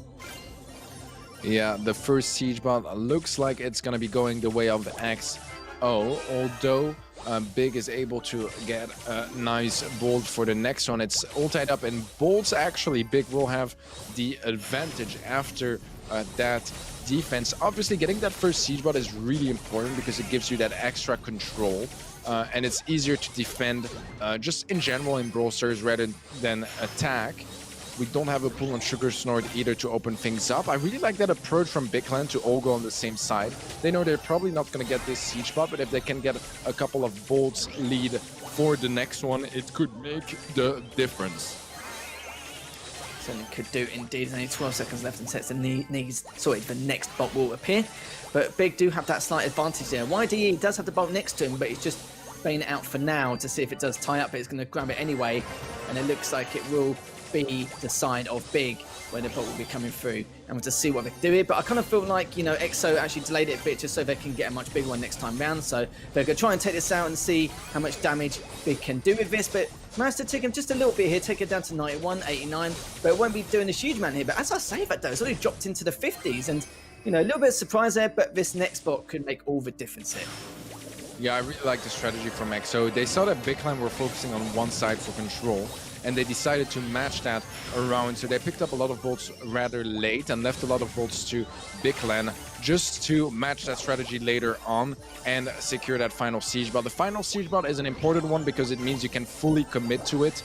You don't have to stay alive for control or anything along those lines. So it's really easy to deal a lot more damage. We'll see how that is going to happen as that level 11 Siege bot is pushing up for FAXO. They are following the bot shortly after. There was a nice kill to pull from Sugar to get the bot away. They still need some more damage here, XO. They are going to lose YDE. Some damage coming down now. Is it going to be enough, though? So far, it isn't. An extra couple of shots, maybe. Cursed? No, he can't make it happen. Oh, no, 58%.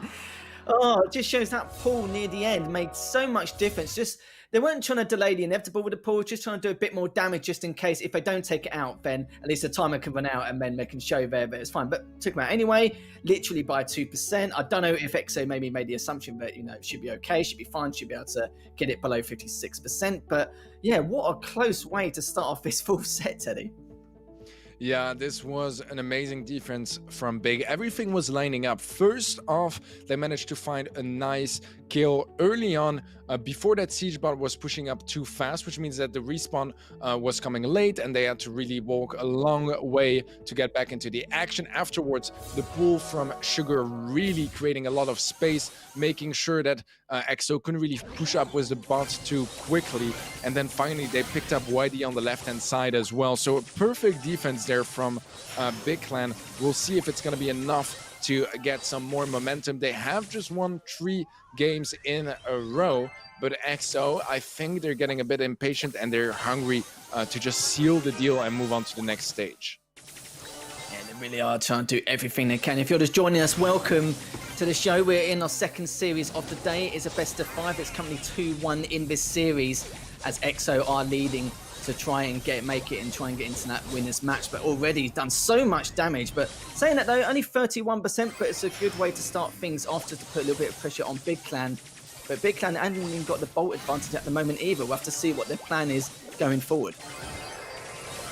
20 seconds left as XO has a nice bolt lead. It is the second Siege bot, so they want to make sure they have enough bolts for the next one as well. Nice dash from Nadine to just retrieve that bolt. still XO. They should be able to pick this one up. Indeed, level 5 Siege Bot. They will get a couple more bolts. It's going to be 4 on each side, which means that with that extra control that XO has right now, just from maintaining it after the Siege Bot, they're looking pretty good to seal the deal now. Yeah, they certainly are indeed. As the last stage is coming up momentarily. And now it's a question of, can Big Clan make a comeback here and try and force the situation out so we can collect more of these bolts? It's going to be a little bit troublesome, but EXO are the ones with 6 bolts. It's not looking too good for Big, but saying that YD has taken out Lars just to make matters even worse. YD is taking out Nadine, and he's trying to go for the third, but Sugar has got away. But again, I don't think that too much is going to happen here, as EXO is, you know, trying to make a statement after that last game during this set. And as you can see, Curse is already just taking his headphones off. He's gone. The man is gone. He's walked out the door. He's saying, right, I'm going to let the bot just crack on. You do your thing, mate, and we'll catch you in the next game. He literally just dipped. I mean, they still got a game to play after that one, so hopefully he'll be back in time. Who knows? Maybe some signs of disrespect, maybe some BM, maybe just going to get some water quickly because he knows he has the time for it. I'm not entirely sure, but definitely funny as heck.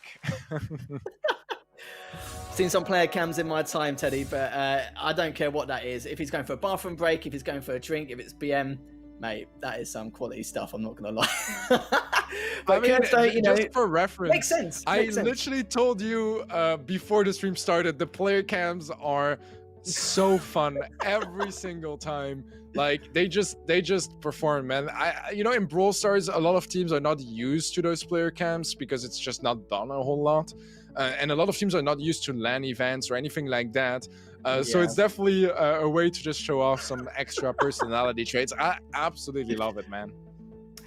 Yeah, I'm exactly the same. If you've got the kind of like characteristic where you can be a little bit cocky and just walk off, that's fine. Like, okay, maybe if it was any game type, probably Siege is probably the best to do it, because if you've already taken 2 bots That's already fair. and you've got a third coming, I can completely understand it. But then again, it could be a completely different story. He could have actually just quickly gone to get a drink or go to the bathroom. We've just been saying, oh, he's probably BMing or something like that, when actually he's probably legitimately gone to sort himself out quickly before he comes for the next game. But we are in set number 4. It is 1-1 between both these teams. And Big, like you mentioned earlier, Teddy, they were on a 3-game streak after, you know, the 4 or 5 game loss streak they were having earlier on. So Big were looking very good. That game didn't really show it too much, which is a little bit of a shame. But this is kind of Big's last chance here, if they to try and stay alive and take it to a set 5. Or will EXO come back from this? We'll have to see.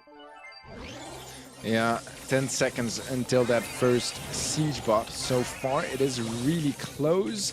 I think Big are the ones to take this on. Yeah, indeed, they will get the first Siege Bot. A bit of a change from the previous game where EXO just ended up having all 3. We'll see if that snowball effect can take place in favor of Big. It is match point, by the way, for XOFA.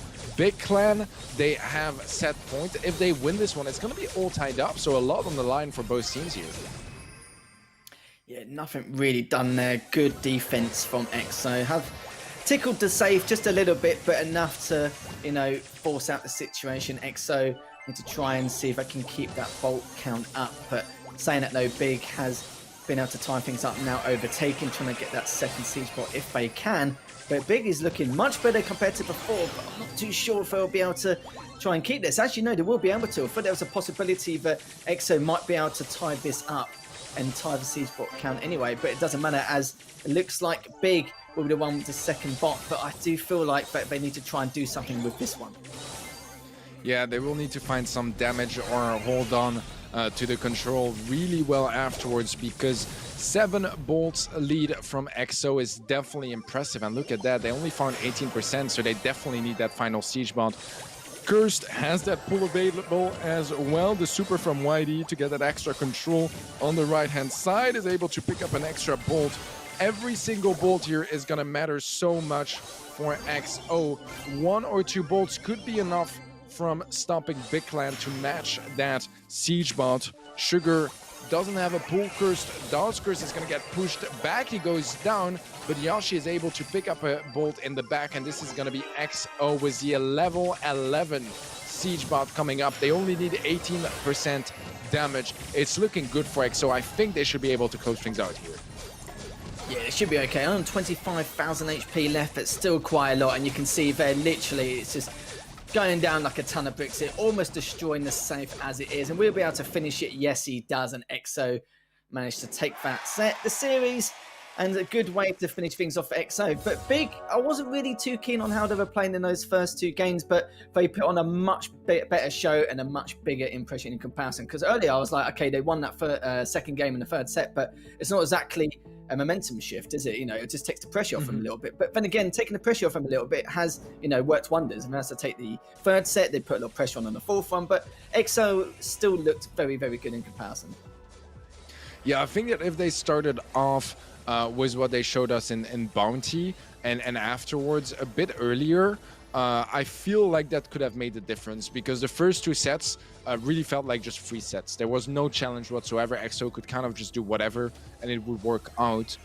Here in sets 3 and 4, they were definitely pushing the limits at least a bit more from EXO, and they had to actually perform and do well to take those games. So a very different dynamic. Hopefully for Big Clan, they can keep that that form up for the next match and keep playing like they did in the 2 last sets, and then I'm sure they could do pretty well in the group.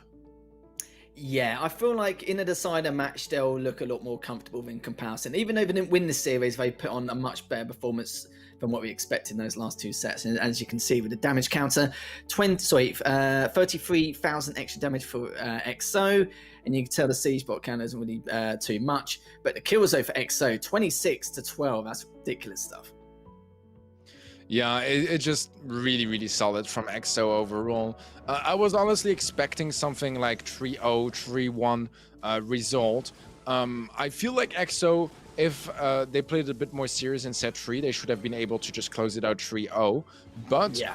Big Plan played really well off those miscomps from EXO, which has to be said when your opponents make a mistake, whether it's in comp or just, you know, a bad play. You need to be able to punish them for it, and I feel like Big Clan did that really well in the third set. Obviously, set 4, once again, a bit more convincing from EXO. It was a lot closer than the 2 first sets, but it wasn't quite enough for Big to come back, as EXO sealed the deal and will be moving on to the finals of this group.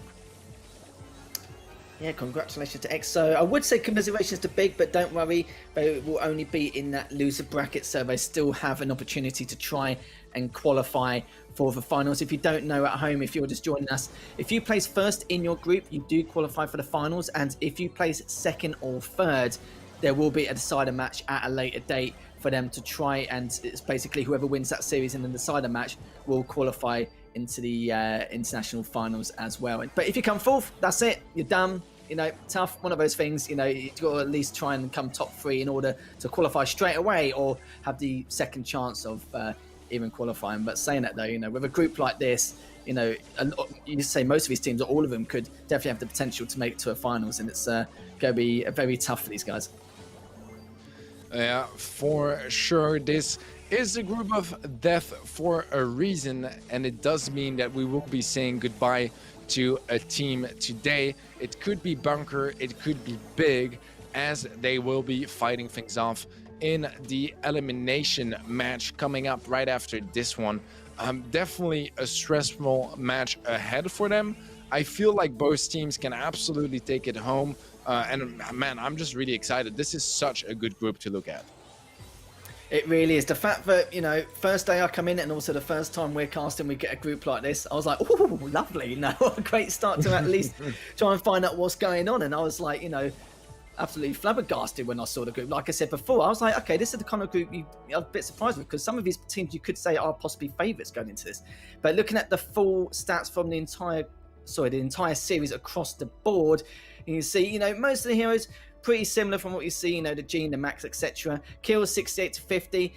It's hard to take some of these stats seriously because, like you said, you know, if EXO took it a lot more seriously, I think, you know, the KD would have spread it out a lot more in comparison. But even then, though, like you can see from the damage that Big, the damage is there, but they just need to try and work on their coordination a little bit more, pushing forward on some of those maps. But like I said, in the last 2 sets, they looked much better in comparison, but we've got to hopefully, expect them to assume that, the pressure's off them just a little bit and just try and ride that momentum. But the problem is they might feel even more pressure now due to the fact that they will be playing their elimination match. Yeah, I agree. I mean, even kills-wise, it was quite close between the two teams. Just the ability from EXO to pick the right fights and win the important fights was just more present. This does show up the upcoming matches. We will have our elimination match between Bunker Esports and Big Clan, as well as our winners match between Reply Totem and EXO Free Agents. Yeah, it's looking very good. If Totem versus EXO, that'd be a great match to watch if that comes happen. But as you can see, it will be the elimination one to start off with very soon. And it's like you said, every single one of these matches could potentially be, like an EU like quarterfinal or anything like that. It's definitely a big game you'd always like to see. But I think we do have a player profile to see or video to watch, so stay tuned. Hola, mi nombre es Boss, tengo 18 años, soy de España y represento a Bunker Rock Esports. Llevo jugando con mi equipo 3 meses ya juntos y mis compañeros son pues Mommy Jordan de Italia, 20 años, y Darkum, 18 años, de Francia. Mi personaje favorito es Sprout, ya que puedes hacer unas jugadas muy interesantes por los muros para protegerte y todo en general, y las balas que son difíciles de dar. Entrenamos 3 horas por día si tenemos competiciones, que solemos tener y ahora hay muchas, y si no tenemos pues solemos entrenar 1 hora y media. Hemos quedado segundos en la fase de grupos, pero eso no nos va a tirar para atrás de intentar ganar la copa de Gamestars, porque nos da igual un segundo puesto y vamos a clasificar igual y podemos dar mucha guerra igualmente. En nuestro grupo, sinceramente, en mi opinión, creo que nos ha tocado el grupo más difícil. Está Kiso, está One Tree Ponies y está Totem. Los 4 equipos me considero top 4, o sea, top 8, los 4 equipos. Que somos muy buenos todos y que vamos a dar mucho espectáculo en este torneo. Ahora mismo Brawl Stars para mí sí es un hobby, porque no vivo de ello, estoy estudiando. Y pues una cosa inspiradora para mis compañeros de equipo, pues, y para la comunidad, pues que vamos a darlo todo y espero ganar.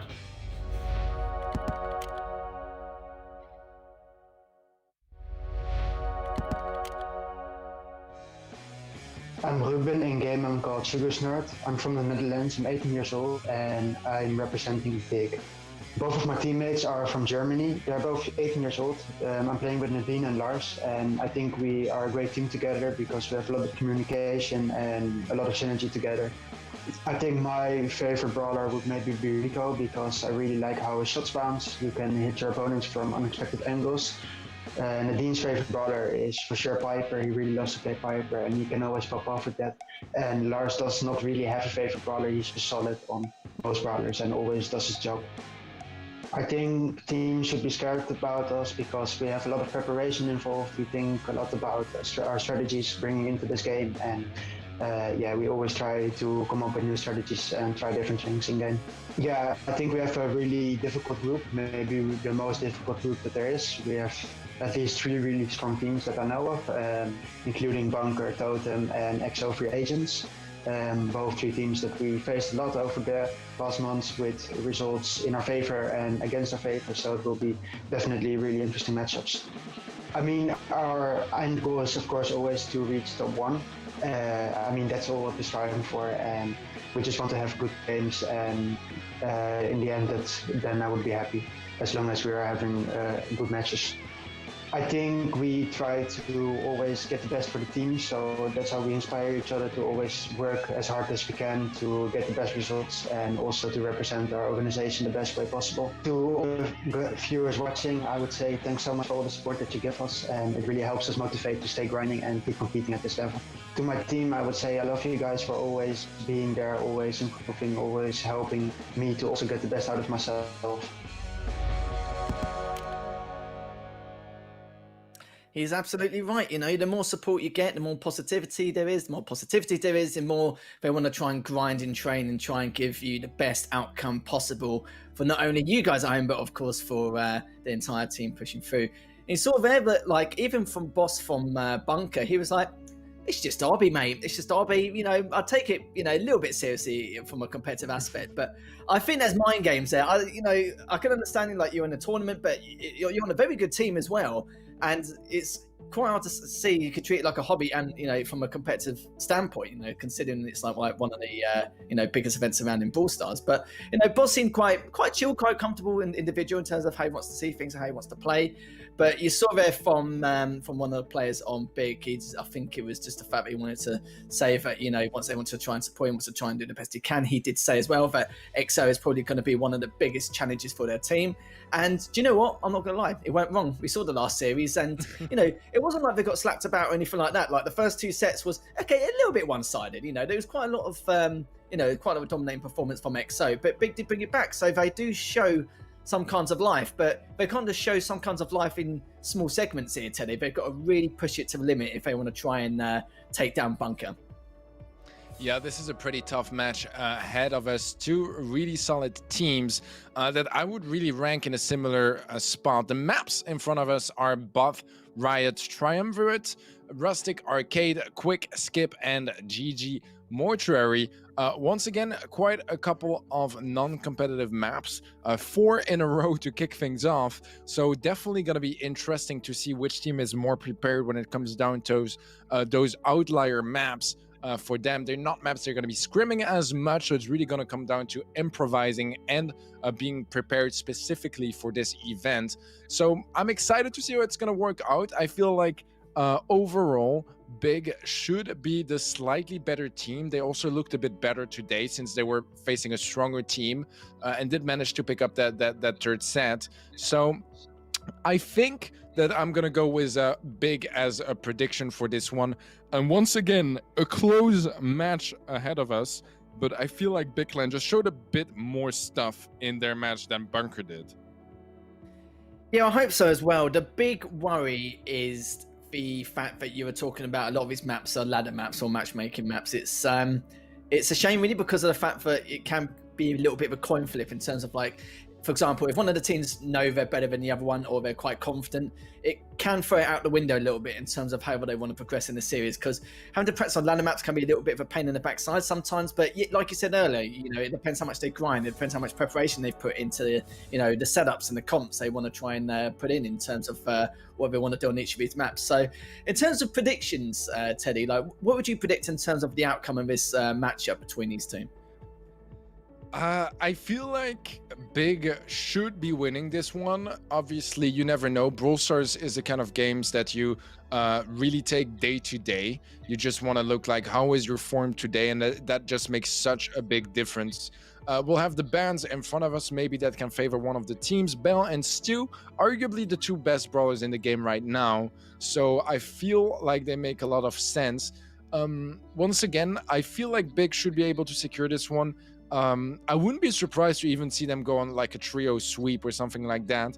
But something like 3-1 would be pretty realistic, in my opinion, in favor of Big Clan. Yeah, you see the ban for Bell on Bunker's side anyway, but, you know, you've seen Big use Piper anyway, so it kind of like doesn't really make too much of a difference in all fairness, unless at least it's a brawler which he prefers. But yeah, I still find it quite hard to predict because we saw Bunker played earlier, but didn't do too bad considering the circumstances. I think they're both in the same boat in terms of like what they can do in terms of the matchup, but it's very, very difficult to try and comprehend exactly what these two are after. Do you know what's actually funny, Teddy? I'm not gonna lie. This guy, who is it, Boss from Bunker Esports, the fact that he says he treats it as a hobby, and if he wins, he's taken out one of the biggest organizations, you know, in the world in terms of esports, would be quite a funny outcome to ask. So like, if we ever get a chance to interview him, there's definitely a few questions I'm going to ask. I'm going to say to him, is it really a hobby? Are you sure about that? Do you not have any competitive edge at all? He definitely does, 100%, but we'll have to see. But, you know, you've seen the maps, and is it quite, you know, is it a lot harder for you to predict exactly what you think could happen in terms of scoreline, just due to the fact that the maps are, you know, so vastly different in comparison to, you know, the standard traditional map pool you'd see in the competitive scene? Yeah, very much. You know, in the competitive map pool, there's only 18 maps. I believe, actually, maybe a couple more this year. No, there's 18, I believe, which means that you can kind of learn which team is good on which mode and on which specific map on those, because there's like maybe 50 maps in the total map pool. It's a whole different story. My memory is not good enough to remember all of that. Plus, there's just not a lot of footage on those maps, so it's something really exclusive to some of those events. And it's really rare to have some recorded footage that you can just watch and be there like taking notes and remembering who plays better on which maps. So overall, it does really turn things around, and it does make it a lot more complicated to predict the outcome. I think this is also one of the reasons why those matches can be so exciting in Gamestars, because you just don't know who's going to win. Even in some of those more dominant matches, you just never know, because suddenly it's a map they've never played before or never really scrimmed or played in a competitive setting, and things can really change around. How dare you not know all 50 maps from an analytical standpoint, Steady? How dare you?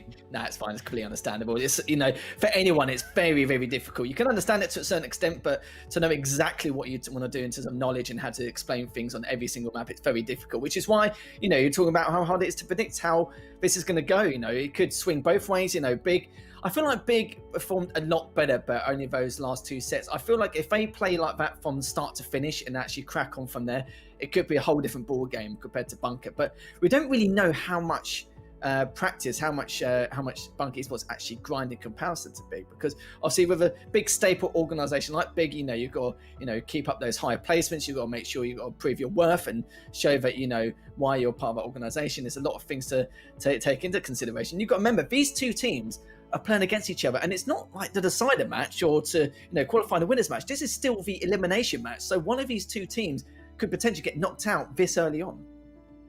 Yeah, you are saying that very rightly, actually, because it's two big names, but only one of the two teams can make it through to the next stage. And even then, winning this match just saves you from going home empty-handed today. You still have the next elimination match, so losing that first match just puts you in a lot of trouble, and that is where Bunker and Big are right now. They have a pretty tall mountain ahead of them. We'll see which team is able to get to the top first. Yeah, I had my bets on Big. Do you have maybe any prediction, especially looking at both teams' performance today against Reply Totem and XO respectively? I feel like Big should take it 3-1 or 3-2. I think they kind of rectified their mistakes in terms of what needed to be done. Sometimes that first series in any tournament you compete in can be a bit of a mismatch on how you feel going into it in terms of the pressure and what you want to do. So it's completely understandable, but I feel like now they may be able to at least be able to play like they did in sets 3 and 4 in that last series. So I feel like Big could be winners 3-1 or 3-2, but as we go into our first set and the first game, we'll be playing on the game mode Siege, and we're going to see what they can do here. And before I go into anything else, you remember Big played very well against XO earlier on, even though they did lose that set 2-1. Yeah, Darkum low HP gonna get pulled. That's an extra bolt in the pocket for Big Clan, as they have the level 3 Siege bot to push up. Boss quite low HP, does make it out alive. The magic buffs healing him up a bit quicker there from Darkum. A lot of damage off that first Siege bot, 62%. That's a whole lot of value from Big Clan. Yeah, that's huge in comparison to what we normally expect. Normally like 20-30%, normally just do so much damage beforehand, but normally they don't get to the safe in time.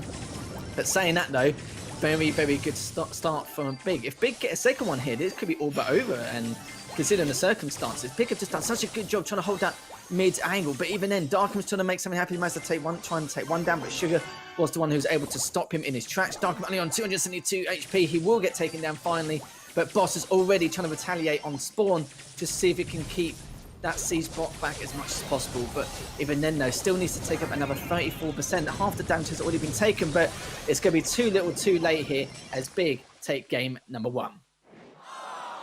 Yeah, closing out the Siege game in 2 Siege bots is quite convincing. Honestly, it was really strong from Big Clan. I do want to commend Pony Swag as well from Bunker Esports, because I don't think he usually plays with the roster. I'm not entirely sure if he's subbing in or what's going on, but I feel like he played really well against Totem as well. which when you're not, you know, an actively like pro player, and you're able to match the level and even exceed the level of some of the players on the field, it's always really impressive. So yeah, big ups to him for his performance so far today. But Bunker will need some more if they want to stand a chance against Big Clan, because they just took the first game away from them. You're absolutely spot on with Pony Swag. When we saw him playing against Tom earlier, yeah, he did do a fantastic job. And it's really hard to fill in, you know, someone else's boots, especially if you're replacing like a very good player. So not pressure on you, but he doesn't seem that bothered or seem to care. He's been doing a great job on his own anyway. He's not one of those people who, you know, looks up to someone else and see what they, you know, how they try and compare, you know, maybe the person you're trying to sub in. Just one of those standing players who's just going to do the best I can. And if it's not that good, then, well, that's life, isn't it, really? You know, you shouldn't have picked me up in the first place as a sub. But no, you're right. No, he has done a phenomenal job. He has swung the tide a little bit in some of these games. And sometimes in the course of the whole series, they are going to be happy with a pick up no matter what situation happens. But Big, you know, going back to them, that's again a very strong start. They gave EXO, you know, they put their backs against the wall on so many different occasions, even though they lost that set 2-1. And that was, you know, a dominating start. The fact that they only did it with 2 bots, and the first one already did a huge amount of damage already. The second one could have done at least another 20-30% more, considering, you know, the spawn cycle of the side of Bunker. But what do you feel like, you know, is going to happen in set 2? Because it's going to be very hard to see what's going to say. But then again, we are going to go into game number 2, and it looks like, from what you can see, Bunker has switched to the Barley, and actually, funny enough, so have Big. Yeah, Big already had that Barley, by the way, so it is a bit of a copy-paste, but besides that, all the Brawlers are going to be the same here on this matchup. Big Clan, once again, is able to get that first Siege bot. Yeah, apologies about that. I didn't actually realise that they picked up the Barley earlier on in that first game, but already the first Siege bot has come in, and the bolts are already tied still for Big, even with that mid-control. So how much can the bot do here? So it's not as much as before, but as I say that, it's actually dropped down to 41%. That's ridiculous stuff, Teddy, especially for the first bot again. Well, you are right. It is not as much as before. It was 38% left last time. That's right. But I don't think it's going to make that big of a difference here. And bolts-wise, though, it is pretty close. We'll see who is able to get that Siege bot, an important one, because Big Clan, if they get it, they might be able to seal the deal in 2 Siege bots once again. They will get it, actually. Level 6 Siege bot ahead. I'm scared for Bunker because I feel like Big Clan should be able to close things out again. Oh, actually, nice 2 kills from Boss. That will be turning things around, as now suddenly there's no Barley that is able to get that damage above the walls, and it's going to help out with that defense so much, although there is some damage coming through, down to 16%. They're going for the dive. Lars with the super follow-up shot. It's going to be enough, and Big Clans take set number 1. Yeah, it was only left on 18% there, but of course with the Barney, with the shots he was taking there and the splash damage afterwards, he was perfectly fine. It was just a matter of time, really, because he's not going to take any damage from the other side of the wall. But again, great stuff from Big, to basically a replica of the last game, apart from the 3% difference, which you pointed out, which is fantastic stuff. And yeah, it just seems like, yeah, Siege is one of the prime game modes. You know, it seems like, we said it earlier, I said, you never know. I said, for their sake, I hope Heist and Gem Grab is their worst game types going forward. But we was partially right in terms of that. But they look so good at the moment, you know, making Bunker look like, you know, it's just another, you know, maybe like a potential matchmaking scene. But Bunker is still not out of it yet. This is still the first set. It might be not their cup of tea in terms of playing the Siege game mode, or maybe the map itself.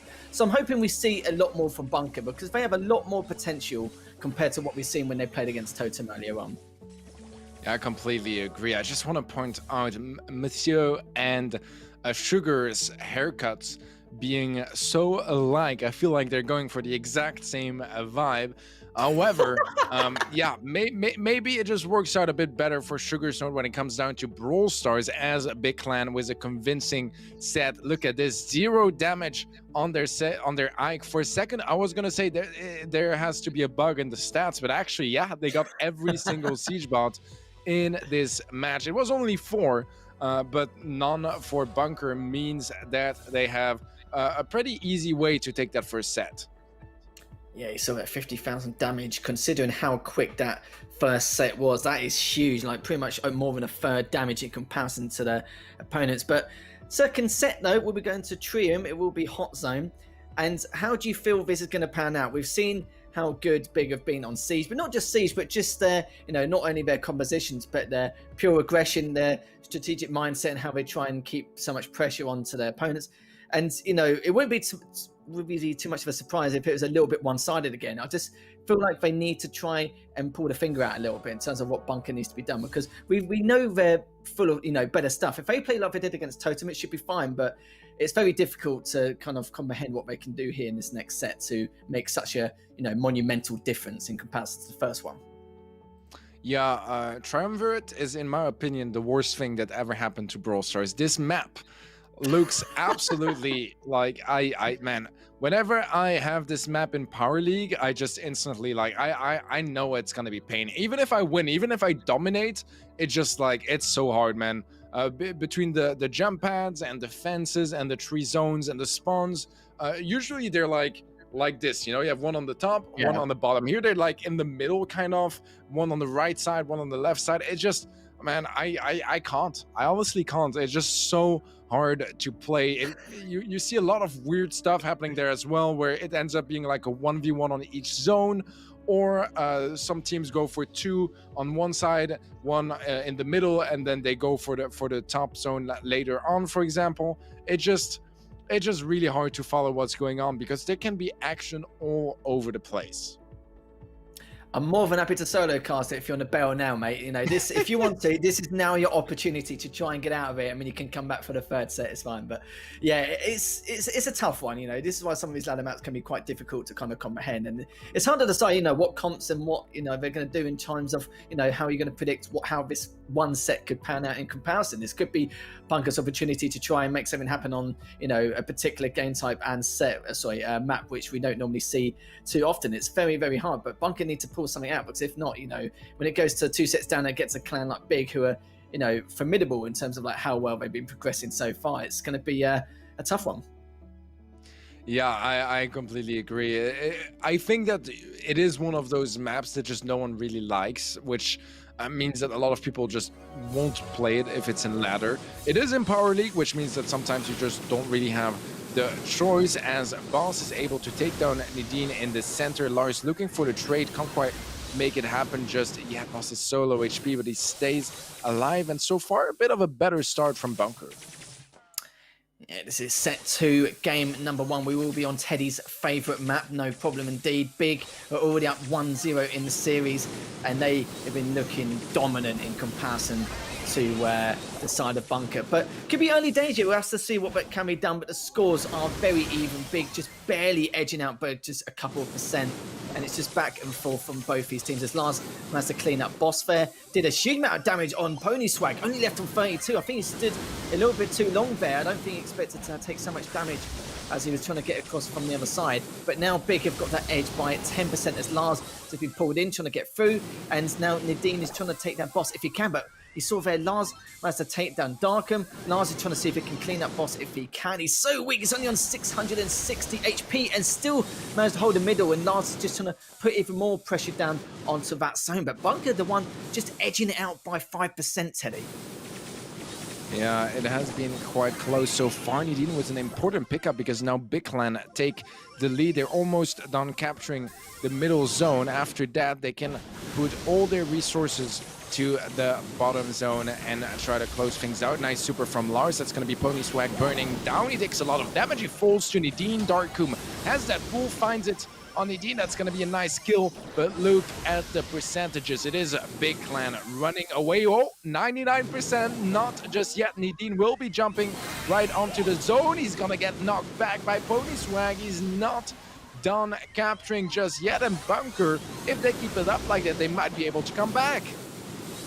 Oh no, this can't happen. Literally still on 99, but finally Big were able to get that 1% indeed.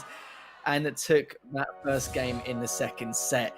Now, not gonna lie, that was much better from Bunker, much better considering the circumstances. One of the best plays I think we saw there was Lars, when he was actually contesting the middle zone, and then instead of trying to chase, or at least trying to continue with the pressure run, he let one of his teammates just take over, knew that he's going to prepare. He obviously made some small talk or call out, and he went straight for the bottom one and put more pressure on, traded it out, and then managed to take all the zones from there. So Lars did a really good job in terms of damage and in terms of opponent prioritization. Yeah, I think so too. I think Big overall had the better decisions. They were very good at switching from one lane to the other and just adapting to whatever was happening on Bunker's side of things. Whenever they would like lose a fight somewhere, but it would leave someone low HP, they would go there instead of contesting, for example, the middle area. We had some nice plays like that. I want to commend that the fight from Bunker all the way until the end, despite the big lead at some point in favor of Big. It was the Gene and the M's able to constantly push people out of the zone and keep it for so long, but at the end they just ran out of gadgets, they ran out of stuff to throw at them, which meant that Big was able to close things out. But much better performance from Bunker Esports. It definitely felt like they stood a chance in this one, whereas in Siege they didn't get a single Siege bot. They really had nothing going their way. This time I feel like with some comp adjustments, they might stand a chance in game number 2. Yeah, that first set, the defense wasn't looking too good. They didn't really have any kind of control. This is a little bit more different, maybe because with this map and mode, it's a bit more chaotic. You know, they probably, kind of, it's hard to say because with them, it's like, you saw a bit more light at the end of a tunnel, but it could be the map and mode which is kind of giving them the advantage because, like you mentioned earlier, Big probably don't really play this map too often, or it's something you don't really prepare for. But the more chaos there is for Bunker, the more they feel like they can at least try and edge out on that. But even then, they still lost that first game. So I feel like with the experience of Big, especially with having been playing in the past, they transition really well, not just comp-wise, but in terms of how they want to play out these certain maps and modes. And we've seen it the first time where the first game they're just like, oh, what on earth are they doing? And then like the second, third game, they're like, oh, okay, is that the same team like we've just seen like playing now compared to before? So I'm hoping we see that from Big. But the problem is if Big are like that and have already won the first game, Bunker have really got to be careful on like what they're like, because Big seems to be the kind of team where they download their opponents quite easily. Yeah, I agree. I feel like Big is a team that relies a lot on momentum. And so far, all the momentum is on their side. If Bunker Esports is not able to take a game away here and there, they're just going to be so hard to stop. And so far, it's already 3 games in a row for Big. I feel like they could even go 3-0 in sets if they keep it up like that. The Crow coming in there on to Pony Swag, running one of the more interesting skins as well. It's just so interesting because you have his counterparts in star points that look better in my opinion, and this one is like so expensive. I don't know, it doesn't matter too much, but it is Big Clan to start off with some better control, with Nadine with a nice push, does fall to Darkum on that surge. Yeah, very different picks in comparison to the comps. And we've only seen Crow a couple of times during the group stages. I think we've only seen it like twice in one game, I think, before. I could be wrong, we might have seen it a little bit more than that. But as you can see now, Pony Swag just going to keep the opponent out and managed to take down Lars during that zone. And as you're saying that though, Boss has actually taken down Sugar. So quite even in terms of the kills, but then again, Big with your objective already a large margin, around 28 to 30%. And it's definitely going much quicker than we thought. And I said it before, Big seems to be able to download their opponent quite easily in comparison to others. Yeah, so far a decent lead for Big Clan, but Bunker is catching up. Nadine does get some more middle control, gets burned down by Boss, and now it's only 15% separating Big Clan from taking that second set. Boss finding some good damage onto Nadine. Nadine, he can't quite close this one out, and Boss is gonna stay alive. Lars, though, is there to clean things up. 10 more percentages is all it takes for Big Clan to take a wider lead into this match, and I don't see how Bunker can stop them anymore. It is going to be Big Clan to take set number 2 as well. 4 games win streak, and so far it seems like they are unstoppable in this match. Yeah, it seemed like in that set, in that last game, Big did a lot better. I know the scoreline doesn't show it. It's still quite, not the same, but almost quite similar.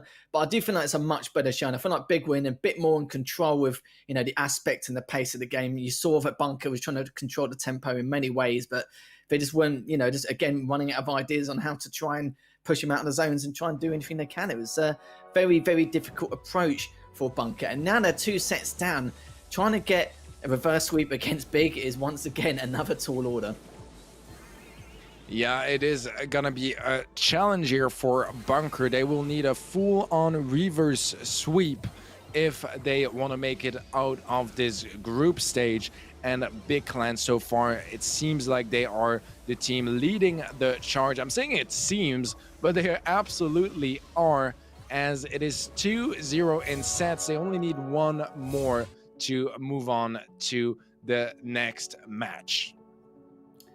And it certainly will do indeed. Remember, with one of these two teams, if they lose, that's it. They're out. They're pretty much done for. That's the end of the road for them in this league. And the problem is when they win, they've got to play against whoever drops down from the winners match later on. But again, like I mentioned before, we're just doing the group stages. There is 8 groups, and we won't be doing the decider matches until at a later date. But let's, keep our focus, look at the present rather than the future. You can see that with the kills, Bunker actually had 3 more kills, and of course they didn't have as much zone, and Big didn't have as much damage either. It's only by a small amount though, only by just over 6,000. But even though they had the KD behind them, they couldn't really execute the objective like they'd like to. And yeah, it's a real shame, because that's probably one of the few sets they can possibly take. Yeah, it was definitely a much better set on their end, but once again, and this is why I think Brawl Stars is such an interesting game as well, it's not really about getting more kills or doing more damage. It really just depends on when you get those kills, when you get that damage.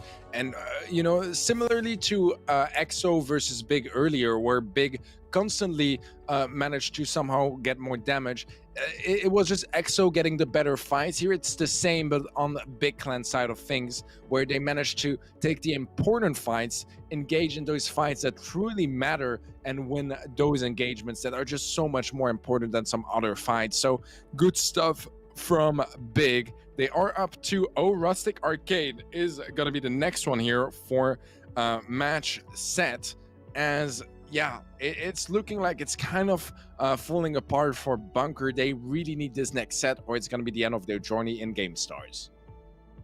I think it could be here. It's a very open map. We know how advantageous it can be for Big on maps like this. It's going to be very difficult indeed. In terms of the Brawler picks, we've got Nani, Byron and Piper versus the 8-bit and Nani, and also the Byron. So we've got to see how Boss can do without Piper, depending on his mechanics and how good he is with his aim in terms of predictability. It will be very tough to see exactly what happens, but Lars with that 8-bit could be a massive way to try and keep him back when he uses his super. Yeah, so far Bunker do have a bit of a gem lead. We'll see how long they can keep it. Return to sender, but it is Darkham to take down Nidine. The Peep is gonna be roaming around looking for a target and taking down Nidine. Lars is taking quite a bit of damage.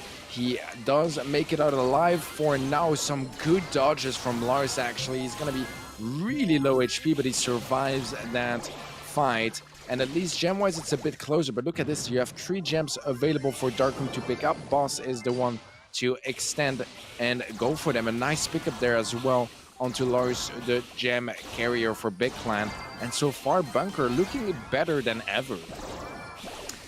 Yeah, they're looking fantastic. It just seems like every time we get a nice open map, it's just massively advantageous, and they just rely on the coordination and the mechanics. It's looking very, very good, and you see they're big and trying to pull back as much as they can. Lars is just trying to keep his distance and keep Pony Swag back, but by the time Pony Swag pushes up, he will get his HP back in order to try and force out another engagement. There's only 5 seconds left. Lars is trying to push up on the spawn, does have a respawn immunity a little bit to keep him alive, and it looks like Big will be the one who takes that first game in the 3rd set. Man, it was going so well for Bunker until some nice kills from Big Clan. Somehow they were able to retrieve the gems pretty much all the way into their spawn and not be challenged. So I don't know. I feel like this was once again one of those opportunities that Bunker had to get a game on the board. But Big Clan now with 5 games in a row in the pocket. It's looking extremely good for them. They only need 1 more here as they are at match point.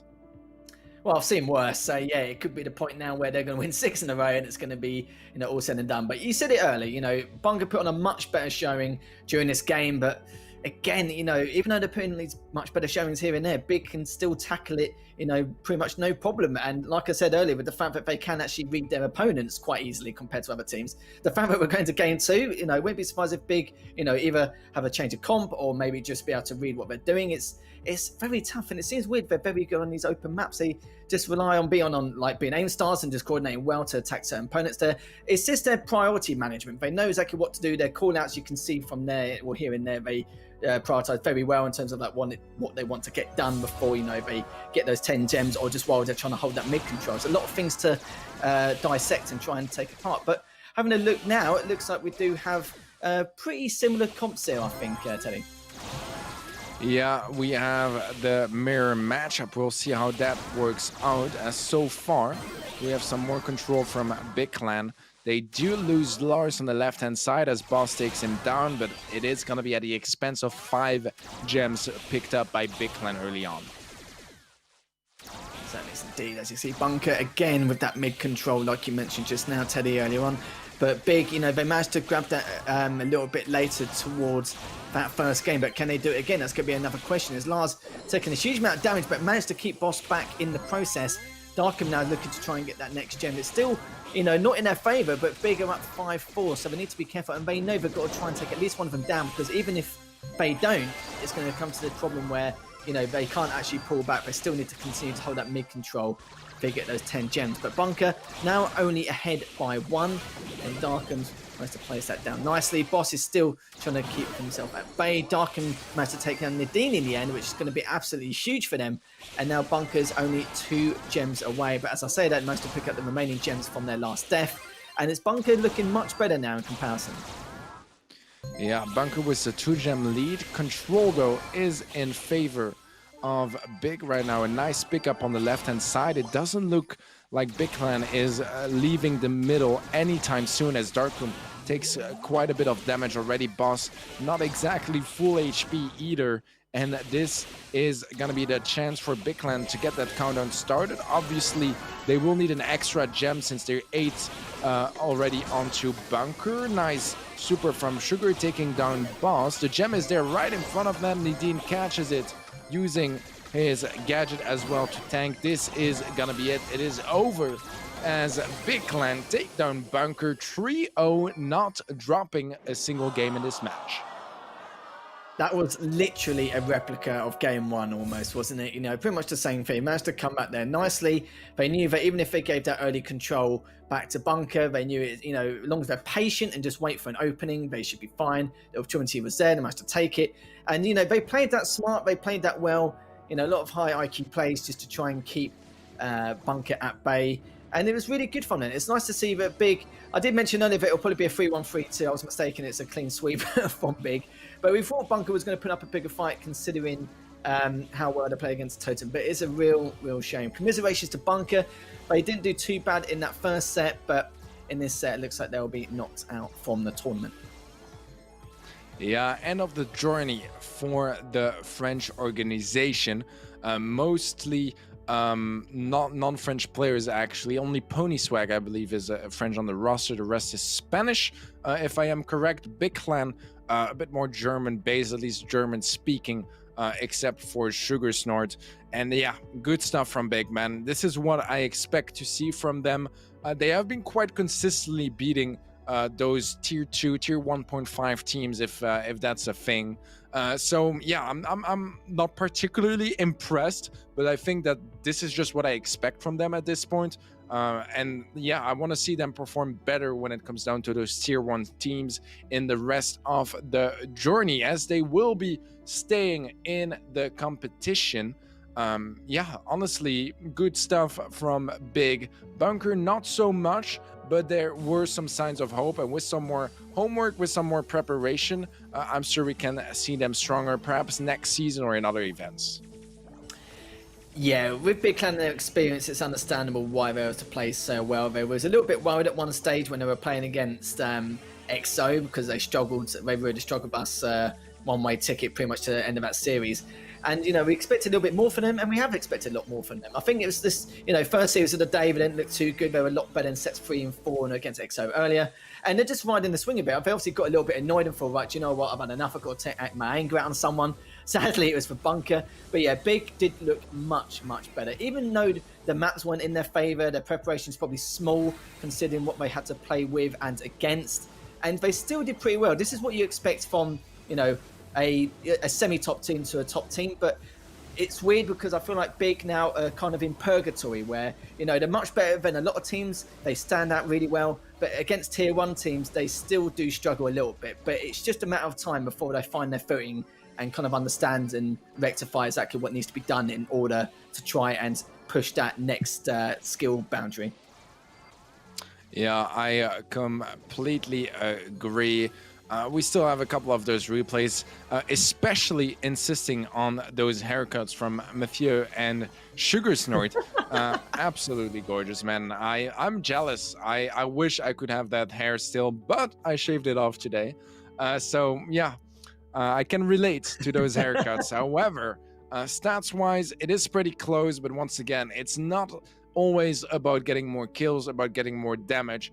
What truly matters is what fights you decide to pick, and if you can win the most important ones. That went the way of Big Clan every single time in this match, which you know, led to this 3-0 convincing victory on their end. Yeah, it was very, very tough. We thought it was going to be a little bit closer than that. Bunker did struggle quite a lot throughout the entire process. Like you mentioned earlier, Teddy, 6-game streak for Big. Absolutely unreal. But now they're showing what they're made of. I just hope at some point, you know, I'm not sure how much time it's going to take. It depends on how much they train, how much they scrim. But they do push that tier 1 boundary because they're almost there. You know, they're in, like I said, they're in purgatory. It's like top tier 2 into tier 1. They're so close, and normally it is just a matter of time. It just depends how much, you know, these players want to put in, how much time they want to put in practice. You know, what elements of their, you know, game in terms of like their strengths and weaknesses they can, you know, take advantage of. There's a lot of things to take into account. But yeah, look at the stats though. 31,000 more damage for Big. Not a huge amount, but it's like you said, it's all about the KD. It's all about the kills and deaths. 8 more kills overall. And it's nice to see that Big put on a much better performance in comparison. Yeah, Big looked much better. It is what you expect from the Big Clan, as they will be facing Reply Totem once again at the end of the week on Friday, if I remember correctly. Yeah, on the no, actually, does that mean that Reply Totem is giving a free win? Yeah, it is. Yeah, they that's it. Cannot play the winner's match, which means that they give away that match, and they will be playing the decider match on the other side. So that means that XO is moving on to the finals. The second team to join them will be played out on Friday. We have an interview ready for you guys, and that is with no one else but Cursed. Cursed, how are you doing, man? We're chilling. All good. We're chilling. All right. Well, first of all, congratulations on your win and on your free win as well. I guess I can congratulate you for that one as well. Are those the results you expected out of your day? I mean, going into this group, we expected to take the win, but yeah. I mean, we do some sloppy decisions when it comes to comp in that one set against Big, which ended up with us losing the set. But I mean, a win is a win, and obviously I'm a bit devastated we didn't get to play the final game, because obviously I want to show everyone that we're the best team in the game. Yeah, I guess we take the win. Yeah, I was going to say as well, it's a bit of a shame that you didn't have a chance to play against Totem to see what it's all about and try and win a winner's match, you know, normally rather than a forfeit. It's a bit of a shame, you know, it's just one of those things. I'm sure you might have the opportunity to play against them again, but it all depends on whether they can actually make it through against Big, because Big are very good. And speaking of Big anyway, in terms of sets 3 and 4, what exactly happened there? Because, like, you know, in sets 1 and 2, it seems perfectly fine. She's trying to wonder what on earth's going on, which is perfectly fine as well. But in sets 3 and 4, what would you reckon cost you set 3? Because, you know, it was a little bit of a struggle there. Set 4, you struggled a little bit, but you came out winning anyway. Was there anything in particular you realised that changes need to be made in terms of your gameplay? I mean, we were kind of comfortable already being 2 up, so, and also putting it to match point and bounty, so we just made the decision of being a bit too more fancy than needed, and then, yeah. then we lost the set due to our comp picks. And then in Siege, I mean, Siege is like, it's hard to just walk over a team in Siege based on like how the game mode is played out, but I mean, it's fine. Cool. All right. I was Well, gonna say, honestly, go on, sorry. Teddy, you go for it. yeah, You go for it. I think you guys looked very convincing against Big Clan. I kind of wonder what teams you guys are maybe a bit more afraid for, or at least are like really worried about how it's going to come down, or which teams you think are going to challenge you the most when it comes down to the finals, because now you guys are qualified. Any of the teams already qualified, or just in general that you guys think like those teams are really tough, we're excited to play against them, but we know it's going to be a good match? Yeah, I mean, it's kind of the same as in every other tournaments we play. It's the teams like Clash, SK, Tribe, etc. It's like these type of teams, but I mean, it's a different format here too, and I feel like my team is one of the best at adapting quick, so I think we're gonna have an edge on all of those anyway, so it's fine. But yeah, that's probably the opponent that's like most scared of, or like gonna put up a best fight then. Yeah, absolutely right there. I think adaptation is key, especially in this game, and you guys have really shown it, especially in that last series. But congratulations anyway, Kirst. It's a shame you didn't get to play the winners match, but all in all, you've already qualified into the internationals finals, and we look forward to seeing you in a couple of weeks. Yeah, thanks. No worries, mate. So you saw there, Kirst, you know, just basically saying, yep, you know, he's able to qualify. It was a little bit tougher than expected in those couple of sets. He says his comps, you know, weren't as good as they expected, so it caused a few issues here and there.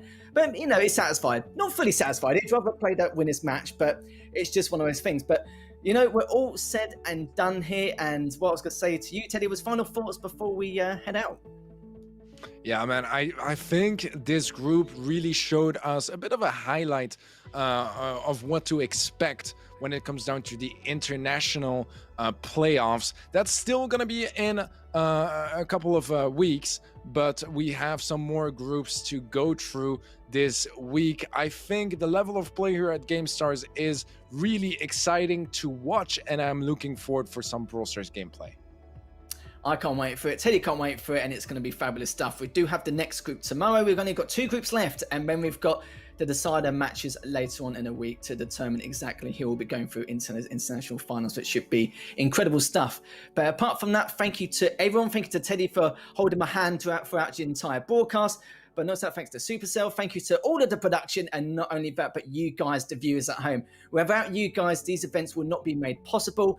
And trust me, we'll be the ones also riding the struggle bus if you guys can watch it. But thank you so much for watching, and we'll see you same time, same place next week. Sorry, tomorrow.